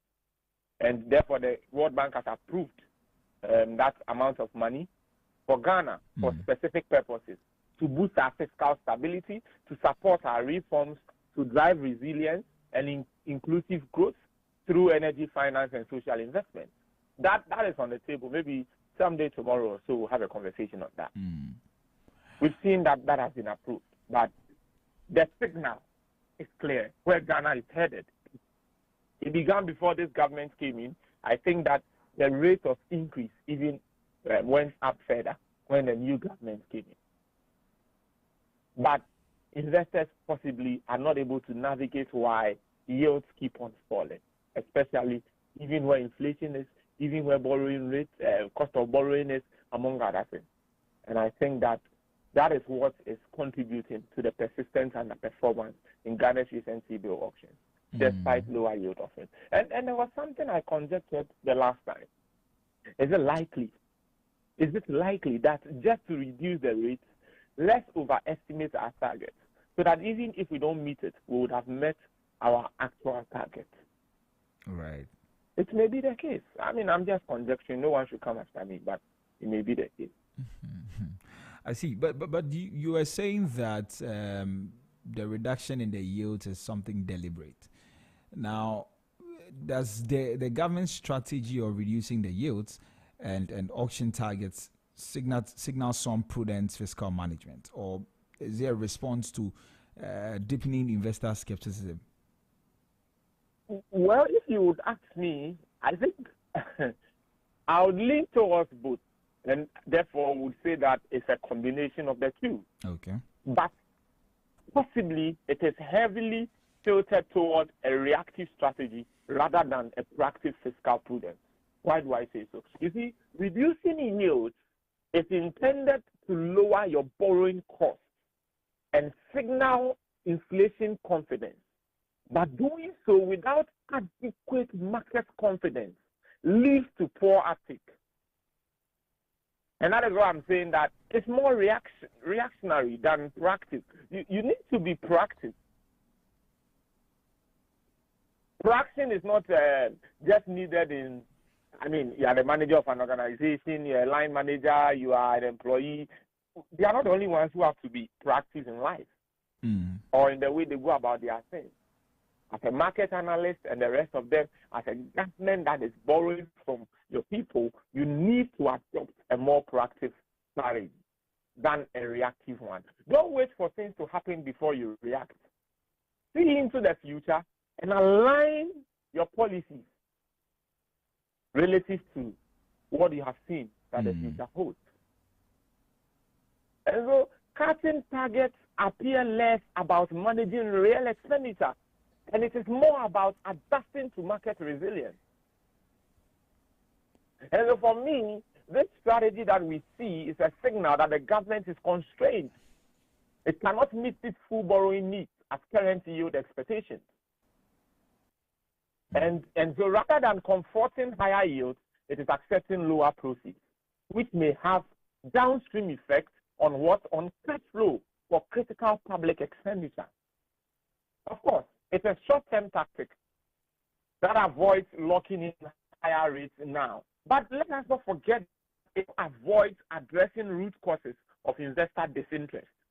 If you lose them, they will be gone forever. But I know that one day, we don't want to get to a point where one day we have to come and raise the yields just to incentivize them to come back. It is only interesting that in our parts of the world, people don't have as many investment opportunities or alternatives. And so there are many people who are just stuck with the treasury bill market. If this was elsewhere, where there are many other investment opportunities or alternative investment handles, this market could sink into the abyss. But of course, let's see what has to come. I am expecting that given the path the government has taken, inflation must come down, very down. I am expecting that the MPR would be reduced a bit. Because this is like an engineering process, where parts move together in a certain direction to produce a certain outcome. Okay. Nothing will create in silos in any economy. Things work together. Producer price, consumer price, economic growth, what have you. Everything, cost of borrowing, return on investment, everything is working together in a certain balance to produce a certain outcome as a reflection of how an economy is performing. And so if this is the path you have taken, then you need to address some other issues. And I think that, well, if you would ask me, they're on course to doing so. I see. Now, I wanted to look at the political aspect of it, but I want to just let it pass.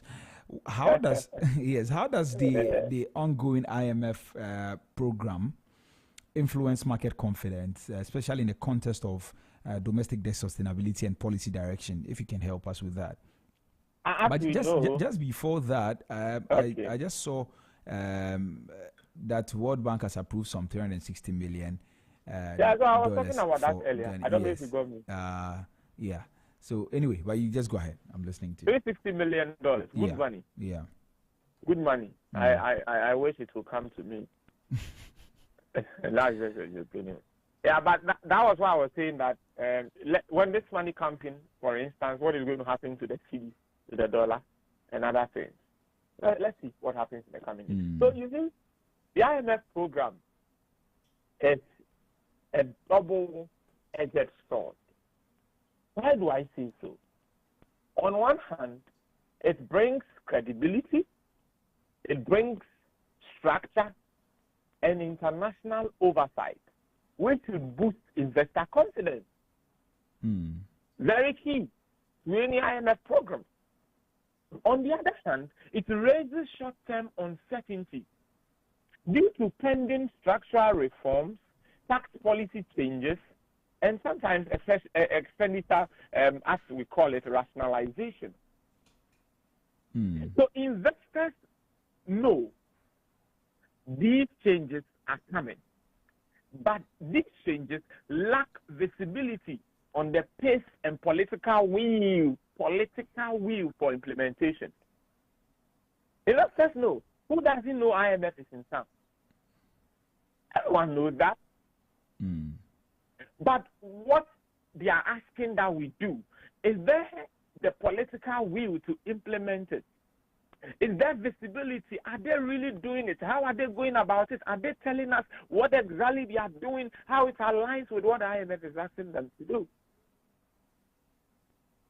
And these things are characterizes us, Ghana. I mean, we all know this.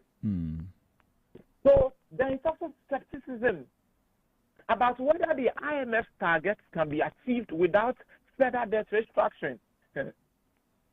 and I mean, there are several market participants that still remember what they've gone through under the domestic debt exchange program, and therefore are a bit cautious. See, until the government demonstrates consistent policy execution, consistent fiscal discipline, the IMF presence alone is insufficient to restore full confidence in our market. I see. But what are the potential consequences if the government continues to fall short in meeting the domestic borrowing needs, especially in terms of inflation, spending cuts, and then maybe central bank financing? The implications are quite there. They are serious and then a bit multidimensional if this trend persists. You see, spending cuts may become unavoidable. Of course, we know World Bank is pumping in some money. We know the IMF will get you something. But I think one of the things we learned from the government's budget is their intention to borrow from the domestic market at a certain level of cost. Therefore, if you are not able to raise as much as you want to, then you will not be able to do as much as you want to. Because for everything you want to do, it has financial implications.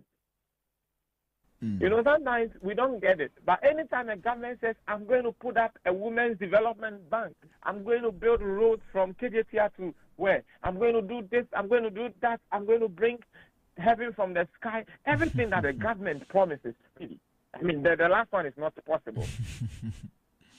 Right. When the government says that, then the finance minister is like, where are we going to get the money? People don't see that. But sometimes you see the finance minister go through an ordeal. They don't even know anything about what is being said. Yeah. They have their own plans. Then all of a sudden, you hear that, we want to construct a borehole. No, we want to open the sea from Accra to Kumasi. Then the finance minister is like, hey, where are we going to get money to move the sea from Accra to Kumasi and to the north? Where? That becomes their plight. And if that has to be done, because we need to fulfill a certain promise to be able to access to maintain the political, you know the right words to use for some of these things. You know, then you see that they'll start cutting down, they'll start, reprioritization. Yes. And that is very, very not so good sometimes. Sometimes we see, this may be one of the things that maybe I want us to do at the media house is to go around, look at all stalled projects we have in Ghana. Projects that are stalled from the time of Jerry John Rawlings through to President Kufuor, through to President Mills, time of President Kufuor, and the current President Mahama. Projects that were started, never completed. Projects that were started, contractor is out of business. Projects that were started, those who funded the project, they have even left the world. Let's cost these stalled projects, and you will know how much Ghana has lost as a result of stalled projects and what implication it has for us. We got this dead money. The money is there. Dead money. How much we've lost as a result of some of these things. Because meantime, there's reprioritization. This thing, a certain contractor took the money. We need to stop it. A new government comes. We need to stop doing this because of this. Let's move away from this. See, over the weekend, I think on Friday, I traveled to some parts in the Volta region. I saw one of the agenda, is it 111 hospitals? And if in the next 3 years, nothing is done about any of them, I'm telling you, we've lost again. We've lost again, big time. And I don't think that is the only one that we have. Like, I'll prefer to say it in Chi. In Urane, 50 like the weeds and whatever has engulfed the building. Some of the demarcations and some things that were put in place, people are gradually taking them off and away from there. And now you see the Eastern Corridor Road, something that I think President Mahama in his first coming started for 8 years. Nothing was done about that. And we have to come back to it. You see, if these 111 hospitals are left, are abandoned, then it means that for 4 years, nothing will be done about them. You need the party that began it to come back really. All these things are not things that we should be doing in this age and time. I think there is a need for policy that compels governments to finish any uncompleted and abandoned project they come to meet. Yeah. I think we need that because we are losing a lot.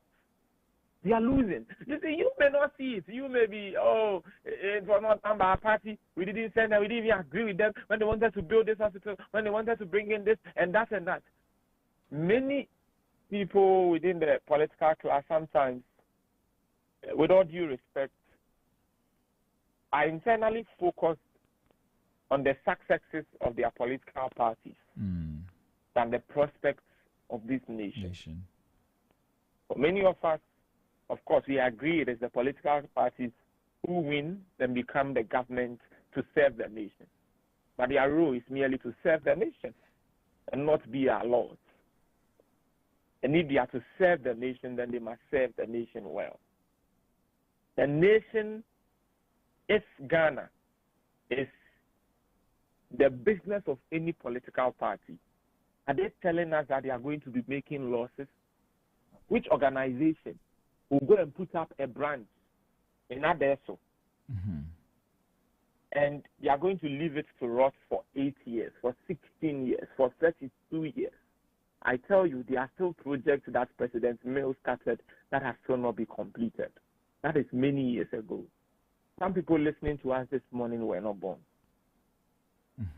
President Kufuor started that has still been left to rot many years ago. Some people listening to us were not born. Cannot keep doing this. And if government is failing to raise money, then it may not be able to finish some of its projects. That is the point I'm making. And once it is unable to do that and it leaves power or office and another person comes and that person doesn't prioritize that or that project doesn't find favor with that person, what do we see? Complete abandonment. Complete abandonment. And I think another serious consequence I would want to add is the fact that the deterioration we are seeing in the investor confidence, I think, is going to further exacerbate. And it will move from the T-bill market across other sectors of the economy. You let me end here because I think I'm getting a bit sensitive to this thing. All right. Well, we'll not belabor the point. So let's try to wrap up now. But I want you to tell us, looking ahead, what specific policy measures or market reforms would help restore confidence and stabilize Ghana's T-bill market performance? Let's start with the basics. Let's improve our level of fiscal transparency, especially what our revenue projections, spending plans, arrears management, publish timely fiscal data to give us an understanding of what the budget was, what we are able to achieve, and all of that. Our communication with the IMF related reforms, let's strengthen that, including timelines for tax changes, restructuring, and other things. Now, the reason why we borrow is because we don't have enough money. Yeah. If you have enough money, you will not go and borrow. True. So our revenue generation has a problem that must be fixed to close the gap from financing that is needed, as it were, to complete some projects and the rest of them. So that point has been made before I was even born, widening the tax net, and I'm sure you've heard it so many times. Yeah. We don't know if the net is not elastic, so it cannot be widened. We still don't. We still cannot tell. Yeah, and I think government needs to gain the trust of the people at a very high level, especially because of what many investors have suffered in the past. That is key. And let's look at our yield on treasury bills. Is there something we can do about that? Can we set a certain limit, a certain floor ceiling, below and beyond which we cannot go? At a certain MPR, at a certain inflation rate, yields should be between this and that. I think there needs to be some thinking around that, so that we don't always disproportionate investors. We don't always put them at a disadvantage point. Right. Yeah. All right, Ima, thank you very much for your time. Really grateful. Yeah, you're welcome. Yes, please enjoy the rest of your day and the rest of the week. Yeah, but maybe just before we go, you're an economic analyst. We're in the middle of the year. Today is the last day of the last month, and of course the last the first half of the year, the last day of the first half of the year. The best month. You need to add that. Wonderful people celebrated their birthday this month. I know you celebrated your birthday in this month. And so, of course. and so it's the best. Of course, I mean, they say the beauty lies in the eyes of the beholder. So it's not about beauty. Because, I didn't say it's a beautiful man. Yes, but it is because you are. But I mean, you celebrated your birthday that you are saying that. But anyway, so I mean, I think we also need to focus as a country, refocus, review the things we are doing and all of that. What are your thoughts on that? Just before you go. Yeah, I think that is a good point you are making. Yeah, of course, some of us will wait for mid-year budgets and some other things to be able to understand lessons the government they have picked from the economic signals they have seen, what they need to reprioritize among other things. But for me, I think so far so good. The government has done well. There are a few things they need to address. I think Galamsey is still pervasive. Galamsey needs to be addressed because I've told you, Galamsey does not only affect our environment, it has financial impact. It is the biggest hindrance to the desired destination of this country. The biggest hindrance to where we can get to as a country is Galamsey, illegal mining. I think that has to be addressed. I think that we need to look at our inflation. Not just the numbers coming down. We need to look at the details. They said what? The sweetness of the pudding is in the eating. I think that's something they say. Maybe sometimes let's open the veil so that we see what is behind the veil. Let's address our food insecurity issues. I want to see government's plan. I've really heard that last Friday or so, the 24-hour economy policy was submitted to Speaker Bagbin.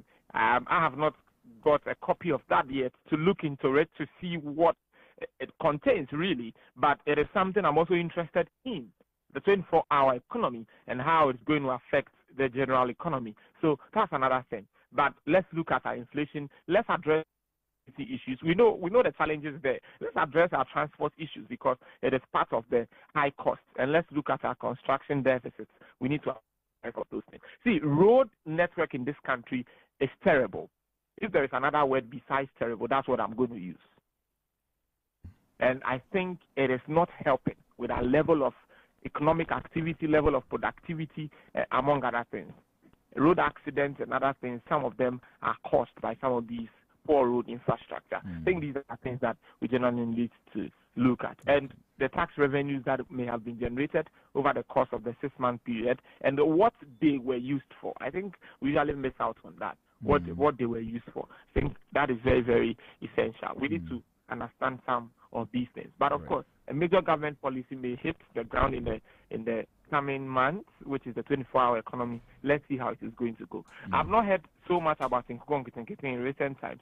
I want to believe that maybe something will come out of that. Let's also wait and see what will come out of that. And I believe strongly that if fiscal discipline is maintained at a very consistent level, among other things, this country would get to where it desires to get to. All right, Yima, thank you very much for your time. Really grateful. And enjoy the rest of your day. All right, that was Iman Obating, our in-house economic analyst here at Zed Multimedia, helping us understand what is going on in the treasury bill market, specifically in the last auction, 1961. And we said a lot of things. If you missed any part of this interview, please visit our Facebook platform. We're streaming live there at ZFMGH on Facebook, ZFMGH. Please do well to visit there and watch a replay. We're also on YouTube, live on YouTube at Zed Multimedia. Please, you can visit these platforms and get a playback. We'll take a quick break. When we return, we get into our roundtable discussion. And today we're having a very important conversation about reviews and appraisals and why every business needs them. Please stick and stay.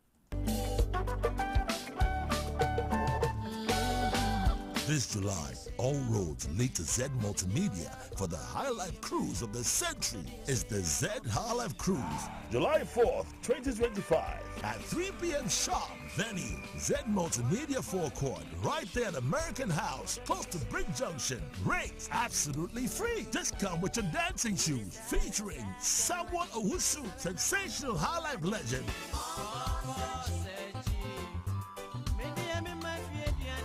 With Adoma bringing the soul.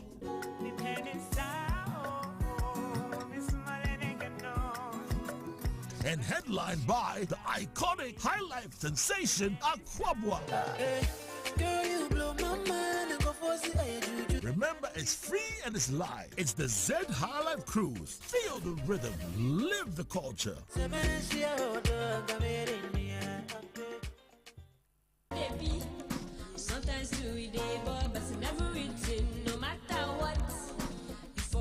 This is Business Breakfast on Zed 101.9 FM.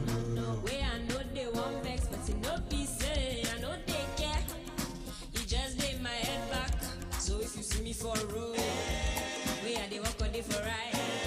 You go feet stop, say hi. Basically, what's up, how far? Cause I no get no worries, okay. Make you day like me, just show me. You can feel this beat. So I beg you, make you come on like. It's okay, I go dance for street. If you come with me, forget those shoes. Baby, we got beats. Who cares if they see, just dance to the beat.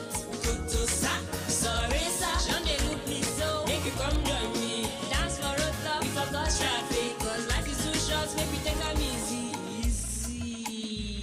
As you did listen me for your radio inside, I want to make you move to the beats maker by you story right. This Saturday as I get up, you first thing. Check like I did home. I go base for kitchen, check the fridge, you I get bread. Like you be ball. I spot one silly coin, who we own you, I just feel. I take out the coins in my pocket where you make clink clink. Watch it on my mind. So I dey walk for a road. Where I dey plan what I go buy. But as I reach there, no, I see my money lost. But I no get no worries, okay. I still dey hunger, so I beg me to come on life. It's okay, I go dance in the street. You come with me, forget no shoes. Baby, we got me. Who cares who they see? Just dance to the beat. Go to sack, sorry, Sean, they look me so. Baby, come join me. Dance for a top of a traffic. Cause life is so short, baby, they got me. Say, come on, it's okay. I go dance in the street. If you come with me, forget those shoes. Baby, we got me. Who cares who they see? Just dance to the beat. Say, go to sack, sorry, Sean, they look me so. Baby, come join me. Dance for a top of a traffic. This is Business Breakfast on Zed 101.9 FM.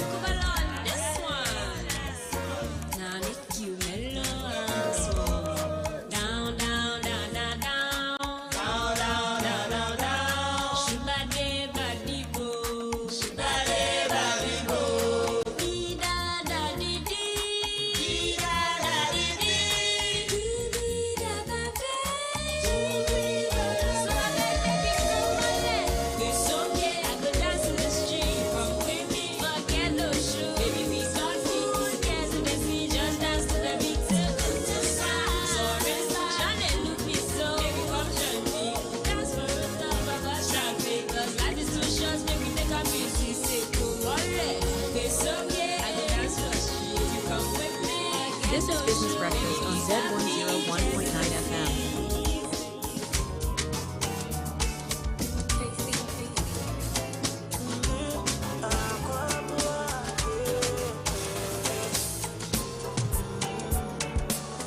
Your attention makes me feel special. You for know we've been walking through sticks and stones for so long. The pictures be brave phone so open me. Would you ever pray when me phone so bad? Why you do worry when people see me with you? Why you do ball that I posted a picture with you? If the love we share is real, or do you way post to me? And for me to post to me. Post me on Twitter, post to me. Post me on Facebook, post to me. Post me on WhatsApp, post to me. Post me on Insta, yeah.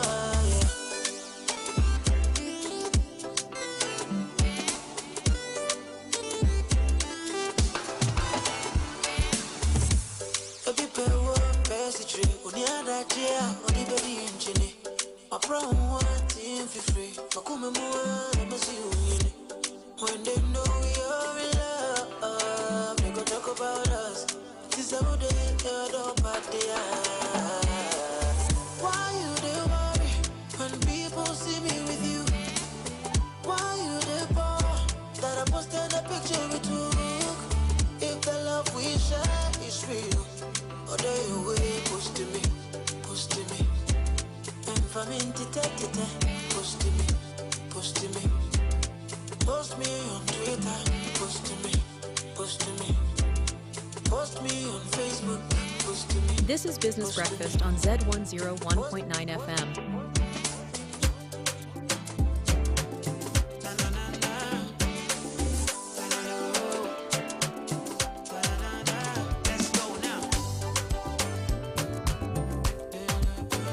What's up? The name is Akwabwa, and you guys are listening to ZFM 101.9. Charlie, you know, change them. It was me then.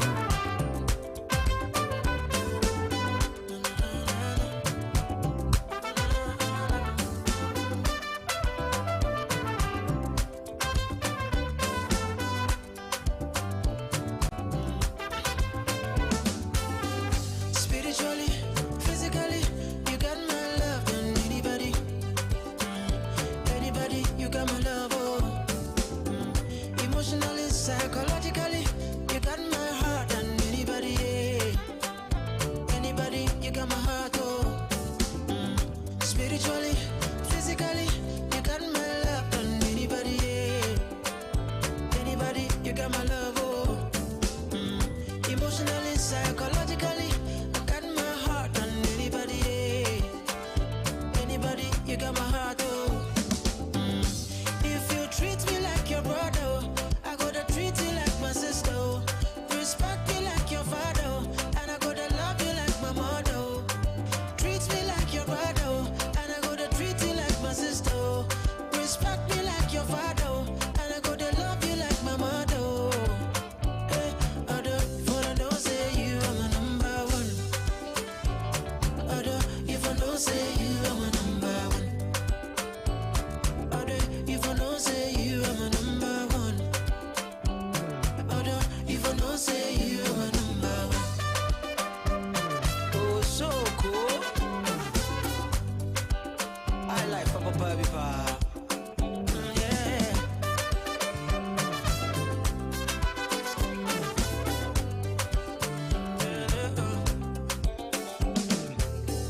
I see you in my dreams every night and day, everywhere I go. You be the tattoo for my skin, for my body and soul. You be you control. Tell me the reason for leaving. If you know be you, hey girl, I go follow. Yeah. If you know be you, girl. If you treat me like your brother, oh, I gotta treat you like my sister, oh.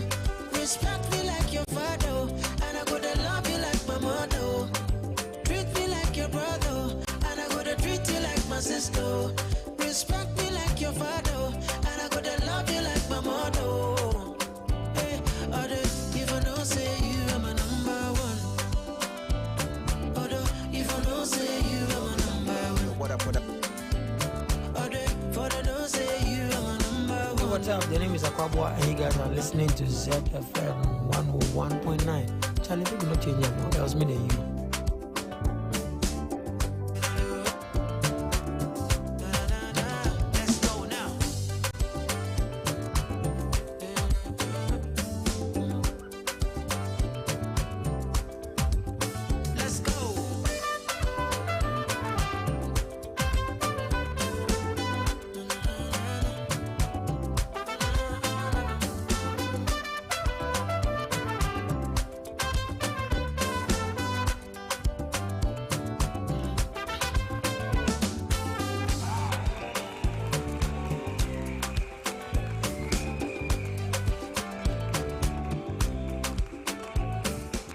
All right, thank you very much for staying with us here on the Business Breakfast on Zed 101.9 FM. Exactly 5 minutes to the top of the hour, and it's time for us to get into our roundtable discussion this morning. And this morning, we're diving into a topic that I believe that often gets overlooked, but remains absolutely essential for business growth and team success. We're talking about appraisals and reviews. Now, we're in the middle of the year, and it's a very strategic time for every business, every serious business, really, because I know that there are certain businesses that do not care whether it's in the month of the year or whenever. But if you are really serious about business, then you should be concerned about this particular period of the year. And when I did my business brief, I was pointing out that I put out some statistics. Maybe I can just read a portion of that. It says that by this one says, okay, I'm looking for that particular one. It says that business that do regular performance reviews, both operational and employee based, are 2.5 times more likely to achieve their annual growth goals, which is very, very important. And a McKinsey report, 2023 report, shows that only 30% of small and medium businesses globally conduct structured performance or strategy reviews at least twice a year. And in sub-Saharan Africa, the figure drops even lower to about 18%. And this morning, I am joined by two individuals who are going to help us understand what all of this thing, what it means and why this is even important, and why every business should be interested in that. And so I've been joined in studio by Kwesi Hagan. He's an HR and a training consultant, and he is here to help us understand from the employee angle. And also I have joining me over the phone lines Sebastian Apia. He is a business consultant and the CEO of Self Inspiration. Let me start with Kwesi in studio. Kwesi, how are you doing? Good morning. I'm good. Yourself? I'm doing very well by God's grace. Good to see you. Yeah, good to see you too. Good. I think we've spoken before, but that's a long time ago. Yeah, that's quite some time. Yeah, that's quite some time. Good to have you back. All right, Sebastian. Good morning. How are you? Hello, Sebastian. Hello, Sebastian. Okay. Hello, me? Yes. Can you hear me? Yes, I can hear you now. All right, great. You might have to just speak up a bit for me so that I can get you quite clear. But thank you very much for joining. You're welcome to the Business Breakfast on Zed. Thank you very much, sir. All right, so let's get into it. But just before we talk about reviews and appraisals, why is the middle of the year? Because today is 30th of June and tomorrow is 1st of July, which means that we are in the middle of the year. Why is this particular time very, very important or very strategic? And I'll start in studio with you, Kwesi. Well, so it's already mid-year, right from January up to this time, especially this year, having a change of government. Many things might have gone right and wrong for many businesses. Sure. So it's important to at least look at what has been done from the year up to date to see what needs to be improved, what needs to be encouraged, so that the next 6 months, by end of the year, the health of businesses might improve. So that's why this period is very pivotal within the year. Year, right? Sebastian, what do you have to say to that? Hello, Sebastian. Okay, thank you very much, Ni. As my big brother Kusi rightly said, we've started the year. I'm sure many people had goals, had visions, had projects, things that they were looking forward to achieving. We've come to a point and at a time where people need to take time off to assess themselves, whether the thing that they planned for the year, the strategies that they had, the aspirations that they had, especially in business context, the direction that the business began the year with, the focus the business began the year with. It's important that the business begin to assess themselves to know whether they are really on track, whether they are really fulfilling their goals, whether they are really fulfilling their objectives. So I think it's very important. It makes this discussion very relevant. Especially now that almost at the should I say the middle of the year. I see. So mid-year is a very strategic and very pivotal time for every business. If you are really serious about your business, and this is a very important time that you need to pay attention to. All right. So I mean, let me just announce this. First of all, we are streaming live on Facebook at ZFMGH and also on YouTube at Z Multimedia. You can engage our post there, drop a comment, and we'll do what to read that for you. Also, you can send us a WhatsApp on 0544321019, 0544321019, and we'll do well to read your messages for you. And I'll open your phone lines somewhere later in the conversation, and you can call us. But the number to call is 030-3956-641, 030-3956-641, and we give you the opportunity to add your voice to whatever we are discussing. All right, so let's get into the conversation proper, and I'll start in studio again with you, Kwesi. Now, Kwesi, tell us appraisals, reviews. Maybe, okay, from your angle, what exactly are appraisals? Well, so the word itself leans back to its meaning. It's an appraiser. So you are appraising what has been done, the goals and target that were set. You want to see how far they have been achieved. You want to assess whether it needs some changes. So it's about evaluating and reviewing what has been assigned to employees or workers to work on.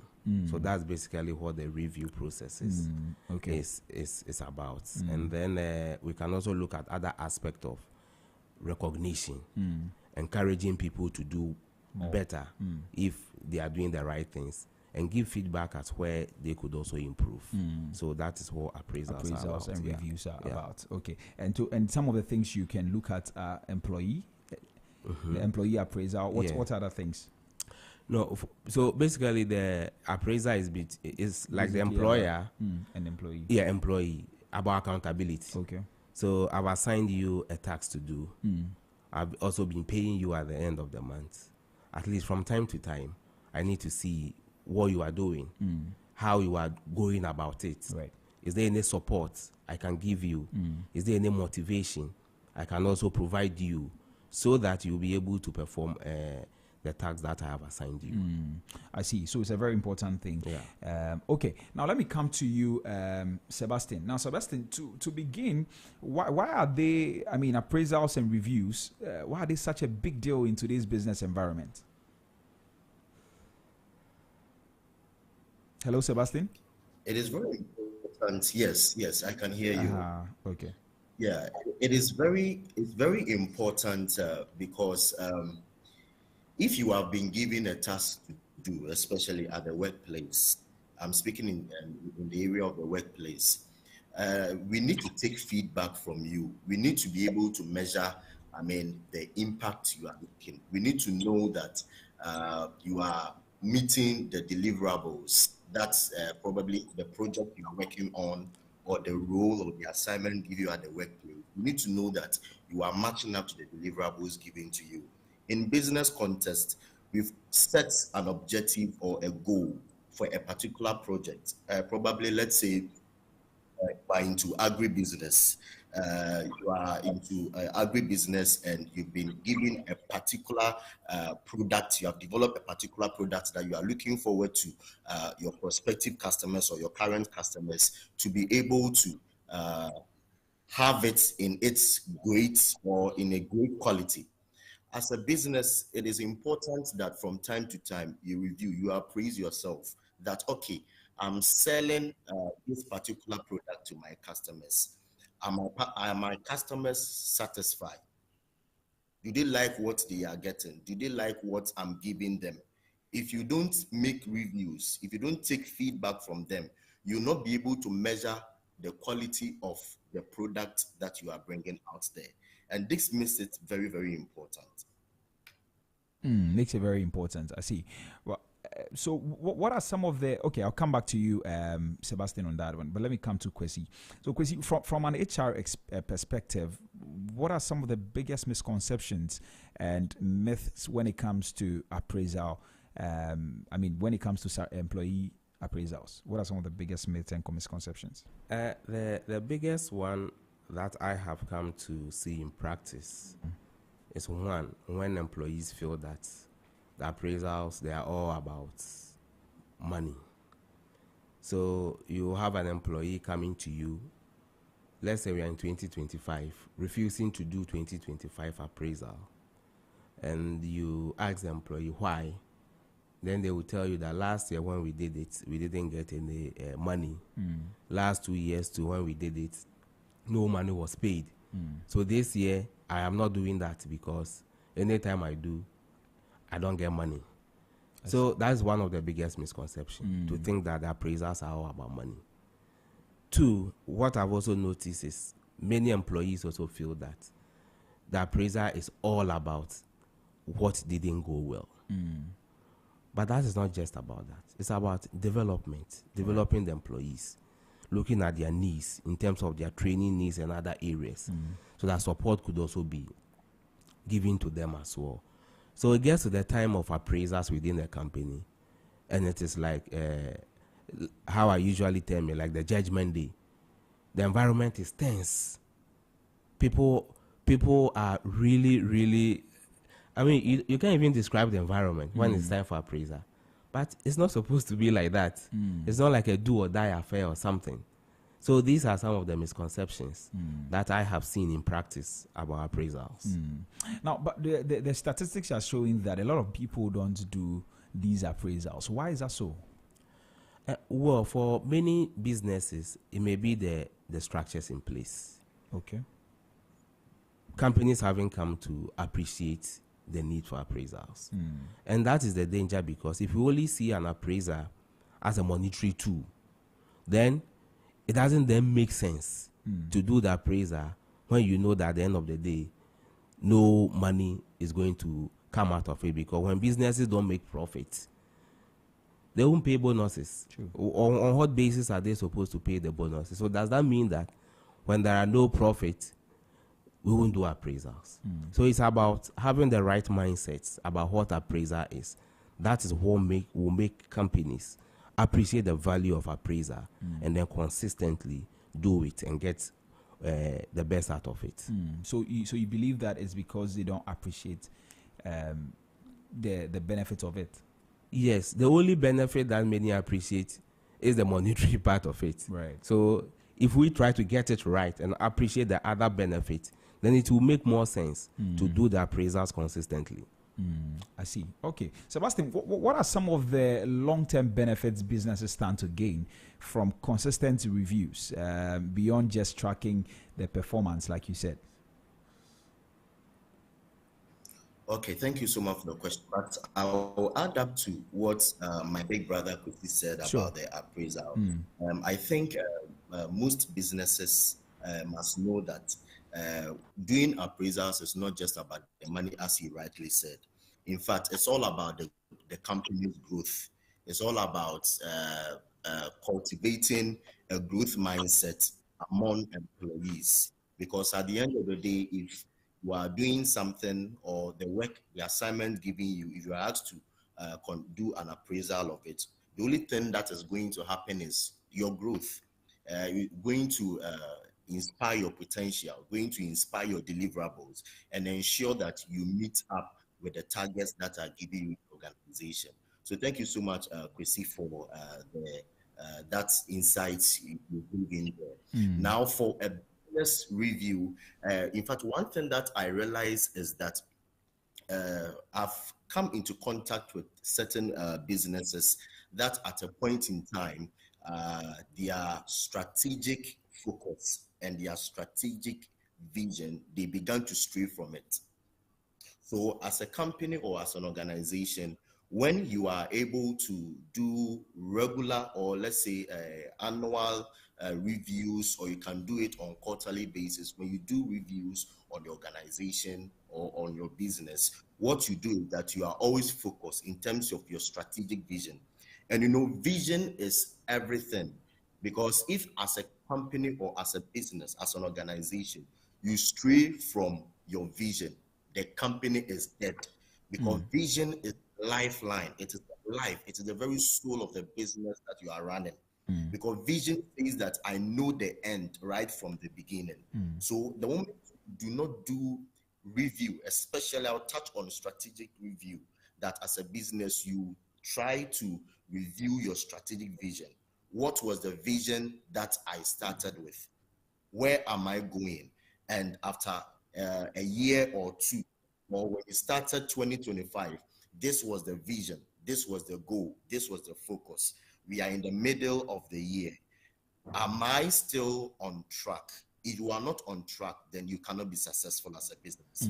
So, in fact, as a business, if you want, in terms of marketing, if you want your marketing to expand, if you want your marketing to go, if you want sales to perform well, if you want your customers to be satisfied, along the line, it is important that you do some of these business reviews to ensure that customers are satisfied, to ensure that the business is in the right direction, to ensure that you're really making profits. Okay, right. So if I get you well, the very first one is that it will help you stick to your vision, isn't it? Yeah.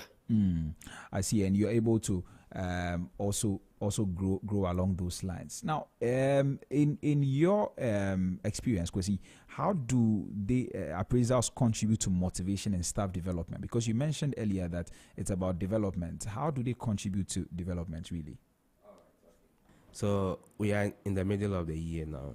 So the mid-year reviews are basically about check-ins. So if I say check-in, you want to find out how things have gone so that you course correct, get into the other 6 months of it. Now, when appraisals and reviews are done well, the employee is able to see the bigger picture, right? His contribution to the overall business achievement. Okay. So Sebastian mentioned vision and strategy. When everything is aligned, the company's strategies are aligned to what every department within the business is achieving. Those are the KPIs or the targets that are cascaded to the various employees to achieve. So once every employee achieves what they have been assigned, the department achieves their own. Once the department achieves theirs, it also feeds to that of the bigger organizational picture. So if I do my appraiser and I clearly understand these linkages and I know that I have achieved the targets that were assigned to me, then I'm able to tell where within the business structure I have contributed most. And that gives some kind of fulfillment to know that I have personally contributed for the business to achieve their goals and targets. So that's the motivation bit of it. The heartbeat of appraisals, I always say, is giving feedback. When constructive feedbacks are also given, I mean, it makes people to also appreciate what they have done well. Feedback is not just about what the person didn't do well. What the person also did well is part. That also tends to motivate the person and the person know that what they are doing, it has been seen, it has been recognized. And many times the recognition that people are looking for, let them know that they are doing something right. Areas where they need to develop, you also point it out to them so that they are clearly able to see where they have fallen short and what they need to do. That is where the development part also comes in there. I see. So it's a two-way street. Yes. I see. Very interesting. Let me come to you, Sebastian. But let me come back to you, Sebastian, on this one. Now, can you give an example where poor or absent reviews hurt a company's performance, or maybe staff retention, really? Okay, so I would set marketing because I have a very strong background in marketing. Okay. I remember I had a discourse with an organization. It's more like an educational service provider. So for some time now, there was this decline in their growth. As an educational service provider, you are looking forward to having more students becoming a part of signing up for your program, signing up for your institution, signing up for the courses and the trainings that you offer. But for some time now, I realized I did an analysis of the organization, and I realized that in a period of 5 years, there has been a serious decline in the number of people enrolled in that organization and in that institution.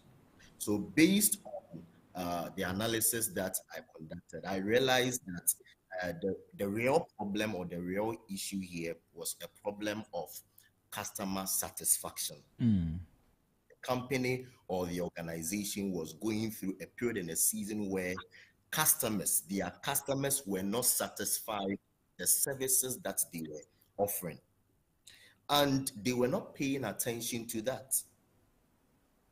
But however, if there was a very strategic and strategic reviews were happening, if there were marketing reviews that were going on, if there were customer reviews, they were paying attention to the reviews or to the feedback from dissatisfied customers, I'm sure this wouldn't have happened. It was happening at micro level, but sooner than later it became a major problem when they had a significant decline of about 32% of their current customers compared to the previous years of about 6 years ago. And this was because we were not paying attention to feedback. Customers were complaining on social media. Customers were complaining among themselves. We were not paying attention to it. And I think as an organization or as an institution, we must put in place, especially in the area of customer reviews, we must put in place structured questionnaires and systems to take feedback. We must allow feedback. And sometimes when we are taking feedback or you are doing a review of what is going on in your company, like my big brother Kwesi said, we are not doing it destructively, but you are rather doing it constructively. You are not doing it to destroy the company or to destroy the institution, no, but you are doing it to build it up. You know, the whole idea of reviews and appraisal. The reason why people are afraid to go into it is because we always think of it in the destructive aspect, but not the constructive aspect. For me, I pay attention to reviews. All the time, I'm going through social media, I'm engaging with customers, prospective customers. Tell me, what do you think about the organization? What do you think about the institution? And whatever feedback they give, whatever that they tell me, I bring it to management and we are working on it immediately. We are doing that to build the company, to build the business, not to destroy it. So let us not look at reviews, and of course there are some feedback that you are going to get. You are not going to be happy about it, you are not going to be excited about it, but it is going to help you to make decisions that are going to be very significant, make a significant impact to the organization. I see. Right, very interesting. How poor reviews or absent reviews actually hurts companies. Because do you have any example to share too? Yes, quite a number of organizations that I have engaged and worked there personally. After reviews, you have several employees calling you. Sometimes they will be crying on the phone. I've had several calls of people threatening to quit after their appraisals. Why? Because of the way the appraisal was conducted. So at the end of the day, it's like they felt that they are of no use to the company. They felt they've not contributed anything. The way the managers dealt with them, the way the appraisal, the whole process went, was so stressful. So yes, even though the appraisal is a beautiful thing, when it hasn't been handled well, it has led to a lot of employees leaving the businesses or creating that kind of disengaged atmosphere or morale within the business. One of the key factors that I've seen contributes to this is lack of clear goals. So you have employees who have been given certain targets to meet, but within the course of the year, what they are actually working on is not actually the targets they've been assigned. Is it there are key things that you need to work on, and there are other smaller things within the year that will also come. Your manager will ask you to assist someone to do some other thing. Many times employees are caught with those little things. It takes their mind more, and then they lose sight of their key targets. Then when it is time for the reviews, they feel they have worked, but the things that you are going to be assessed on, they are not the things that you were working on. They were working on different things. then it looks like they have not done anything. So Sebastian's point is very important. We need to consistently keep track of what we have been assigned to do. And this is a word to employees. Don't lose track of your key employees. As for your managers and other employees, yes, they will still ask you to do certain things that are not your key target. But know that at the end of the day, when it's time for your review and appraisals, you are going to be strictly appraised on the targets you were given. Right. So never lose sight of them. Never lose sight of them. Okay, exactly 20 minutes after 9. This is Business Breakfast on Zed. If you just tuned in, this morning we're talking about appraisals and reviews and why they are important and why every business needs them. You can join the conversation. I'd love to hear from you. The number to text is 0544 321019, 0544 321019. You can as well call me on 03039566641. 03039566641, and we give you the opportunity to share your thoughts on what we are talking about, and maybe you can ask a question or make a comment as well. We're streaming live on Facebook at ZFMGH and on YouTube at Z Multimedia. Please do well to engage our post there. We're monitoring the comment section and we will also read comments from there, so please do well to engage. All right, so let's continue the conversation, and I would want us to touch on this one briefly. Is there a correlation between appraisals and organizational culture?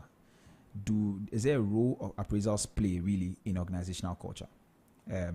Kwesi? Well, in terms of culture, there are the things that you do every day that develop into habits, and that will become the culture for the business. If you want a high performing culture within the business, I always tell people that modern day performance management, it's not about mid-year, it's not about the annual, it's every day. Right. Do performance management on daily basis. Give feedback to your team, check in on them, converse with them. That will become the culture within the business.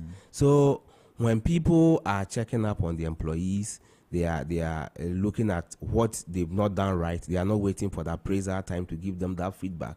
They give it to them. They work on it even before the appraisers get in there. That shapes a particular culture within the business. Right. Yeah. So then you have a very high performing culture within the business. I see. So it helps in organizational culture as well. All right. So let's talk about the processes and the best practices. Now we've been able to cover a lot of the reasons why everybody needs to get their appraisals on point and make sure that they are doing that. Now let's talk about the processes and the best practices. And I'll start with you, Sebastian, on this one. Now let's talk structure. What makes a business review truly effective and not just another meeting? Okay, so I will touch on three very important, and when I started the conversation, I made mention of the company's vision. I'll put vision, goals, objectives, and plans all together. So in terms of if you are doing a business review, first of all, you must actually have a vision, a goal, your objectives, and then your plan. I'm putting all together, though they are different. And then the second thing I'll touch on is your key performing indicators. And my big brother, Kwesi, has been mentioning it throughout this discussion. Your key performing indicators. You have a vision, you have a goal, you have an objective, you have a focus or a direction for the company or the organization. The question now is that what are the key performing indicators? Why are key performing indicators important? Because it is the key performing indicators that will help you to be able to measure. It makes the vision, makes the goal measurable. So that if, let's say, as an organization, you started 2025, you said that my business, the vision or the goal of my business is to grow or is to expand. What are the metrics that are measuring, that you are going to use to measure that expansion? Oh, okay, maybe by 25% of the current customer number that I currently have. Then you know that you have key performing indicators that are going to measure it. You see, so it is very important that first of all, you know your vision, you know your key performing indicators, Right. and things that I can also use to how you can do business review is you can conduct what we call maybe a SWOT analysis on your organization or on your business. That means that you are measuring the strength, you are measuring the opportunities, you are measuring the threats within your companies, you are measuring your weaknesses. Very important. So you have to conduct SWOT analysis on your company or on your business to know that, okay, we just started this year, we are doing this and that. But when we assess our strength, what are the things we are doing better? Okay, when we assess our weaknesses, what are some of the things we are not doing better? But know that whilst you are using some of these tools or frameworks to review your business or to review the organization, they should all align with your key performing indicators. Right. So in terms of if you are using a SWOT analysis in this case to measure the it must align with the key performing indicators. And it must go in line with the vision or the strategy you have for the year. So, okay, in terms of this, in terms of my vision for 2025 as a business, what are my strengths? In terms of my vision for 2025, what are my weaknesses? What am I not doing so well? What is the business failing at? In terms of my vision for 2025 or my objective for 2025, what are some of the opportunities that I can leverage on to improve as a business? In terms of my vision and my KPIs for 2025, what are the things that are within the company and outside the company that threaten me as a business? So you pay attention to all these things as a business. And then as you do this analysis, you must also gather your data. So you can gather your data from your customers. You can, send them bulk SMS, structured questionnaires, etc. All these things are things that you can be able to use to analyze or to do a review in your organization. And then the last thing that I will say is that when you are done reviewing, knowing everything that you're supposed to do, you must also have what I call your action plans. What do I do next? So right now we are in the middle of the year. We started from January. We are in June. Tomorrow is July. As a business, maybe it's a small scale enterprise, maybe it's a social entrepreneurship. You must first of all assess and analyze your vision or your objective for 2025. Then you ask yourself that what are the key performing indicators that are measuring the business direction for 2025. Then you conduct some analysis. There are so many analyses you can conduct. I will only stay on SWOT analysis. It's very important. I use SWOT analysis a lot, both as an individual and also as an organization. Whenever I'm having discussions with people, I've helped people to use SWOT analysis to gain promotions in their organizations. Very, very important. Right. So you check your key performing indicators within the year. You are now in the middle of the year. What are the key performing indicators? You check all these things. And then what can I do next? Because at the end of the day, if you do a review and there is no action plan, then you have time. Right. So after you do the reviews, you interpret the data, you interpret everything that has gone on. You ask yourself, what do I do next? What are my next steps as a business? And that is what is going to determine the direction and the fit and then the impact and the results your business is going to bring out in the next quarter of the year or in the next half of the year. I see. Very interesting. So it means that for a business review to be truly effective, it must have a goal. You must have some key performance indicators that you are looking at. You must have some analysis processes there, and then track your data and also get an action plan afterwards, right? Yes, very important. I see. I like how you broke that down. Let me come to you, Kwesi, in studio. So what should a good employee, or maybe do you have anything to add to what he said before we get into? I think Sebastian has touched on the key aspects of having a structured performance reviews. companies should also try to have their policies. Okay. Look at their policies.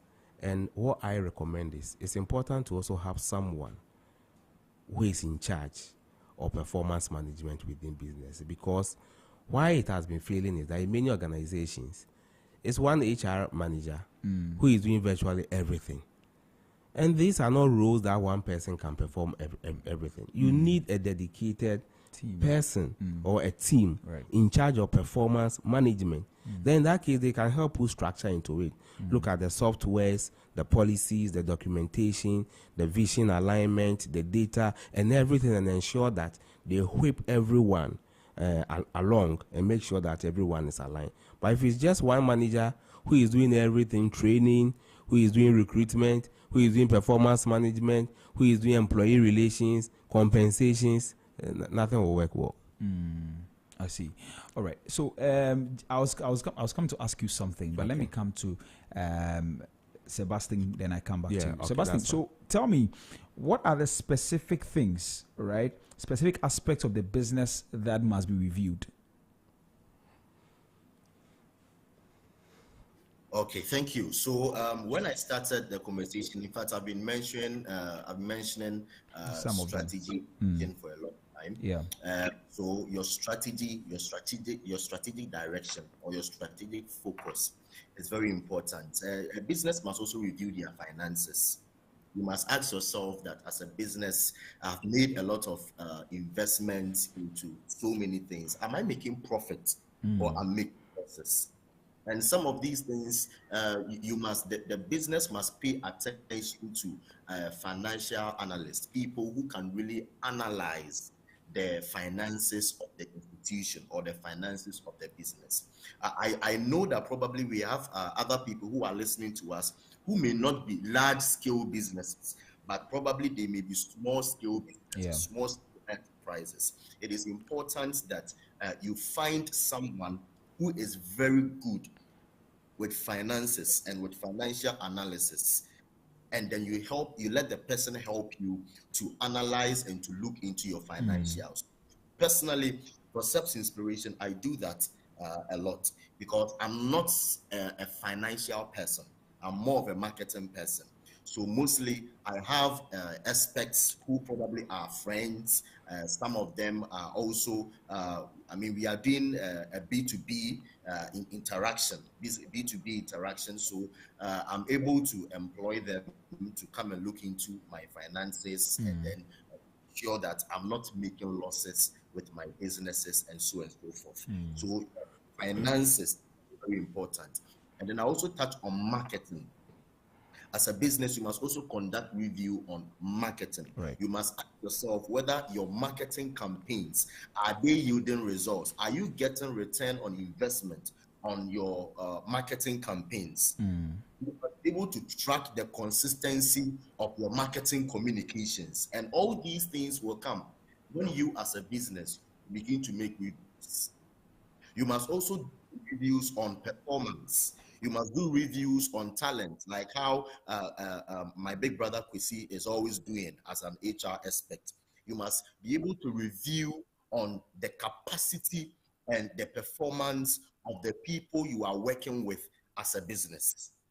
You must ask yourself that the people that you are even paying them, are they bringing you profits or they have become liabilities? Are your employees assets or they are liabilities? If they are liabilities, then you are not going anywhere as a business. So these are 4 key things that I'll just touch on. These 4 key things: your strategic vision, your finances, your marketing and sales, your talent acquisition and development, that's your employees. So these are very key things that I think every business should be able to focus on, especially since I'm sure probably we are also having interaction and discussion with people who are small-scale enterprises. Right. Thank you very much, Sebastian. Kwesi, let me come to you now. So let's talk about the employee appraisal system. So what should a good, or you have something to add? Yes. Okay, yes, sure. Yes. You can add that. Yes. So to add up to what Sebastian mentioned, the other things that businesses can also look up to. Yeah. I mean, if they are using the balance scorecard framework, okay. What is that?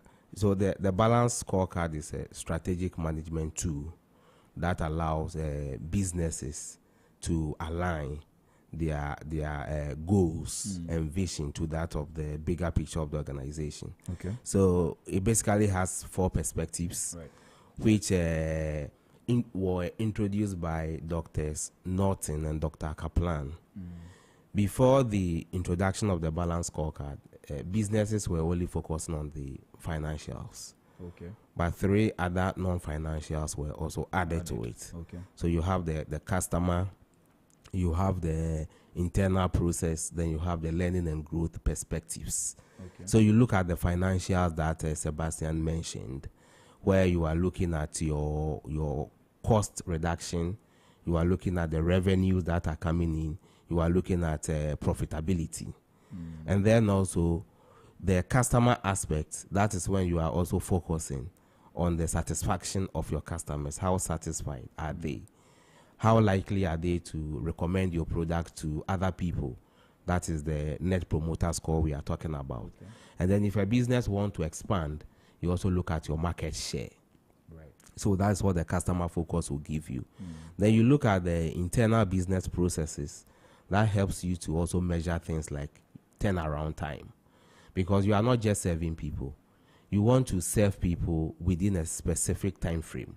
Because people need quick services. At the same time, the service will be quality. Right. So for internal processes, whilst you are assessing your processes to make sure that they are able to serve the customers faster, you also ensure that you give the customer the quality of services that he also need. So quality and then turnaround time are also assessed. Okay. Then the learning and growth, you are looking at innovation. So where you are able to look at your technology, where you are as a business in terms of your technology. Do you have the right technology? As we are talking about performance management. Yeah. There are several technological tools that can help businesses. A dashboard can give you analysis of what you've been able to achieve and what you've not been able to achieve and what you need to do. So you need those kind of technologies to come in. And then the skill set of your employees, that also needs to be measured. So these are the broad areas that the balance scorecard throws light on that businesses can look up to and then measure each employee and each aspect of their business when they are doing their reviews and appraisals. Wow, that's some great value. Yeah. That's some great value. Thank you very much. You said it's called a balance scorecard. Yeah, the balance scorecard. Dashboard. Or what I mentioned, balance scorecard. Yeah, balance scorecard. So right. it was introduced by Dr. Norton and Dr. Kaplan within the 1990s. Wow. Yeah, so it started actually from 1996 coming. Yeah, it's still relevant. Yeah, very relevant. Wow. Very Okay. relevant. All right, great value. So now I was asking you, what should a good employee appraisal system include from beginning to the end? Well, for a good performance, employee performance review, review starts with engagement.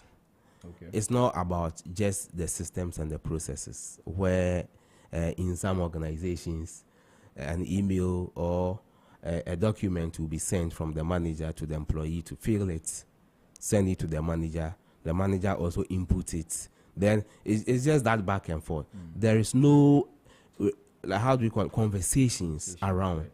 For a very good performance management or appraiser, it has to start with good conversations. Conversations about performance, conversations about people's career, so that you are able to determine whether people are aligned with the vision of the organization. Now, a good performance system should also have what we call regular feedbacks. So I mentioned earlier on that performance appraisal, they are not only just about the mid-year and then the end of year. There should be regular check-ins to see what is going well, what is not going well. What is going well, you need to encourage the employee to continue. What is not going well, feedback needs to be given. And then a good performance appraiser also have what we call the recognition part. Okay. People need to be recognized. And it's sad that is the only aspect where employees tend to focus on the recognition. And recognition is not just about money. It could just be a citation. It could just be a mention in the company's newsletter or I mean, let people know that this employee is doing really well. So you recognize the performance of that employee. And then also, a good appraisal system will also have to be able to come up with learning needs to develop the employees. So these are the key components that will go into a good employee performance appraisals. Wow. So performance, careers, regular feedbacks, and all of that, and recognition and development needs as well. Wow. But the key is the conversation. It has to be conversational, not just So it about shouldn't be filling a no, form. not just about processes. It should be conversational. We are dealing with people. Right. You are managing people, so it's not just about the papers and the rest. Interact with them, understand what they need, give them the feedback that they need, and it should be on daily basis. And for modern day performance management, I tell people it's done on daily basis. The appraisals are the accountability part, where you do some quarterly, some mid-year, and some end of year. But the check-ins must be on regular basis. So how is it supposed to be? So regularly, first of all, who is supposed to do the appraisal? Is it the HR, who exactly? Well, HR will not do the appraisals. The HR will make sure that they facilitate the processes. Okay. They facilitate the process. It's the line manager, the one who is managing the employees, the one who works with the employees on daily basis. Okay. He is the one reviewing the employees. The HR will only make sure that training has been given to the manager to be able to do the appraisals effectively. Wow. Employees have also been trained to understand their targets, the appraisal systems, and then the policies also guiding the appraiser so that they know what to do. But the actual appraiser is not done by the HR. It is done by the line manager. Yes, and the employees. Okay. Yes. So on the check-ins we're talking about a few minutes ago. So if you're doing the check-ins, that would mean that it's going to eat into your work time, isn't it? If you say we should do it daily, or line managers should do it daily, don't you think it's going to eat into the time? Or how can they do it effectively without taking time that is meant to be for work? All right, okay. So if I understand the thought behind the question, the daily does not mean we are sitting down, we put paper before us and we are evaluating. Okay. No, they are informal discussions. Okay. So you have a team in the morning. If it's sales team, in the morning, you have your sales meetings. Share with them the previous day's performance. Were you able to meet your targets? If you were not able to meet it, what can you do today? Or if it's weekly meeting, what did we achieve last week? Right. What went well? What didn't it go well? What can we do? Then team members bring in their suggestions. If you have a feedback from a customer that is not good, have regular meetings with your team members. Share with them, address it. Those are the check-ins that I'm talking about. So they are informal discussions that you'll be having. So before it even gets to the formal appraisal or review, the employee might already even know what they've done well and what they've not done well, because on a regular basis, you'll be interacting with them. You've been sharing ideas, what have been going well and what hasn't been going well. And you all know, so that reduces even the tension in the system during the appraisal time. So that's the check-ins that I'm talking about. It's not about documents, the informal interaction that you have with your team members to help them do the work well. So what exactly are you looking out for when you're doing the check-ins as a line manager? What are some of the things you're looking out for? Well, for instance, you can ask the employees if it's your regular weekly meetings or monthly meetings that you have with them about how the targets and the goals that they are working on. How is it going? Okay. I mean, what have you done that you yourself you are proud of, or what did you achieve last week that you are proud of?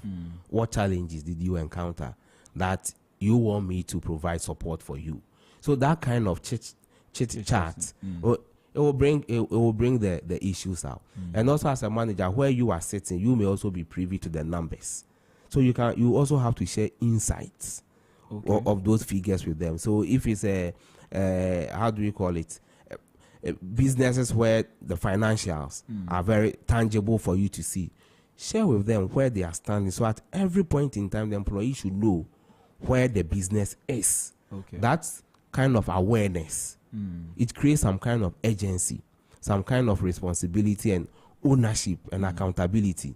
for them to work hard to achieve the targets that they have. I see. Wow, that's a lot of value. All right, so we have just about 15 minutes, or technically 10 minutes to go. But this is Business Breakfast on Zed. If you just tuned in, we are having a conversation this morning about appraisals and reviews, why every business needs them. And I've been joined by two individuals. I have in studio Kwesi Hagan. He's an HR and training consultant, and also Sebastian. Sebastian is a business consultant and also the CEO of Seb's Inspiration, really.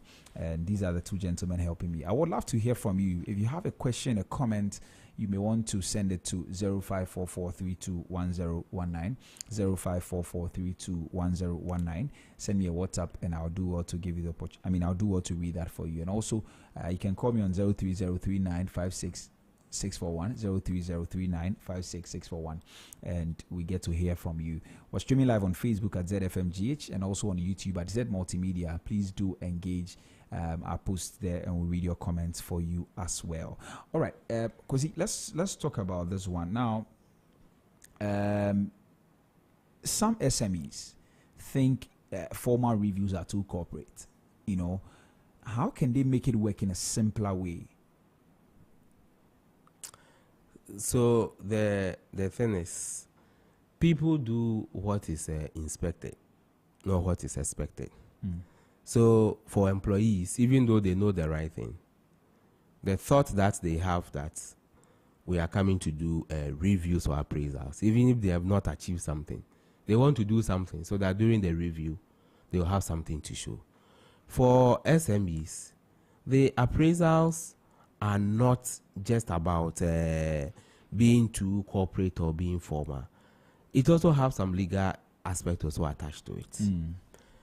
If you terminate an employee based on their performance, that they are not doing well, and then the employee says that I don't agree and decide to sue you, you have to prove to the competent court of jurisdiction the reviews that you've done with these employees to clearly show that the employee hasn't been doing well.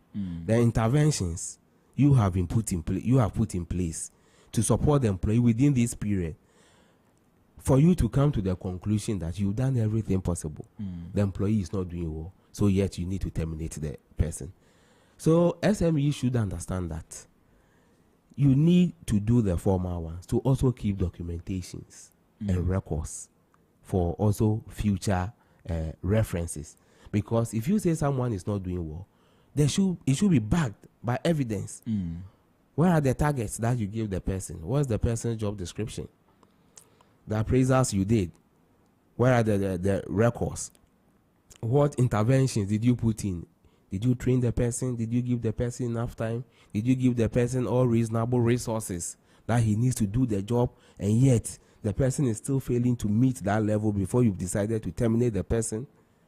If not, the company will also be in trouble. So you need that formal process to also document it.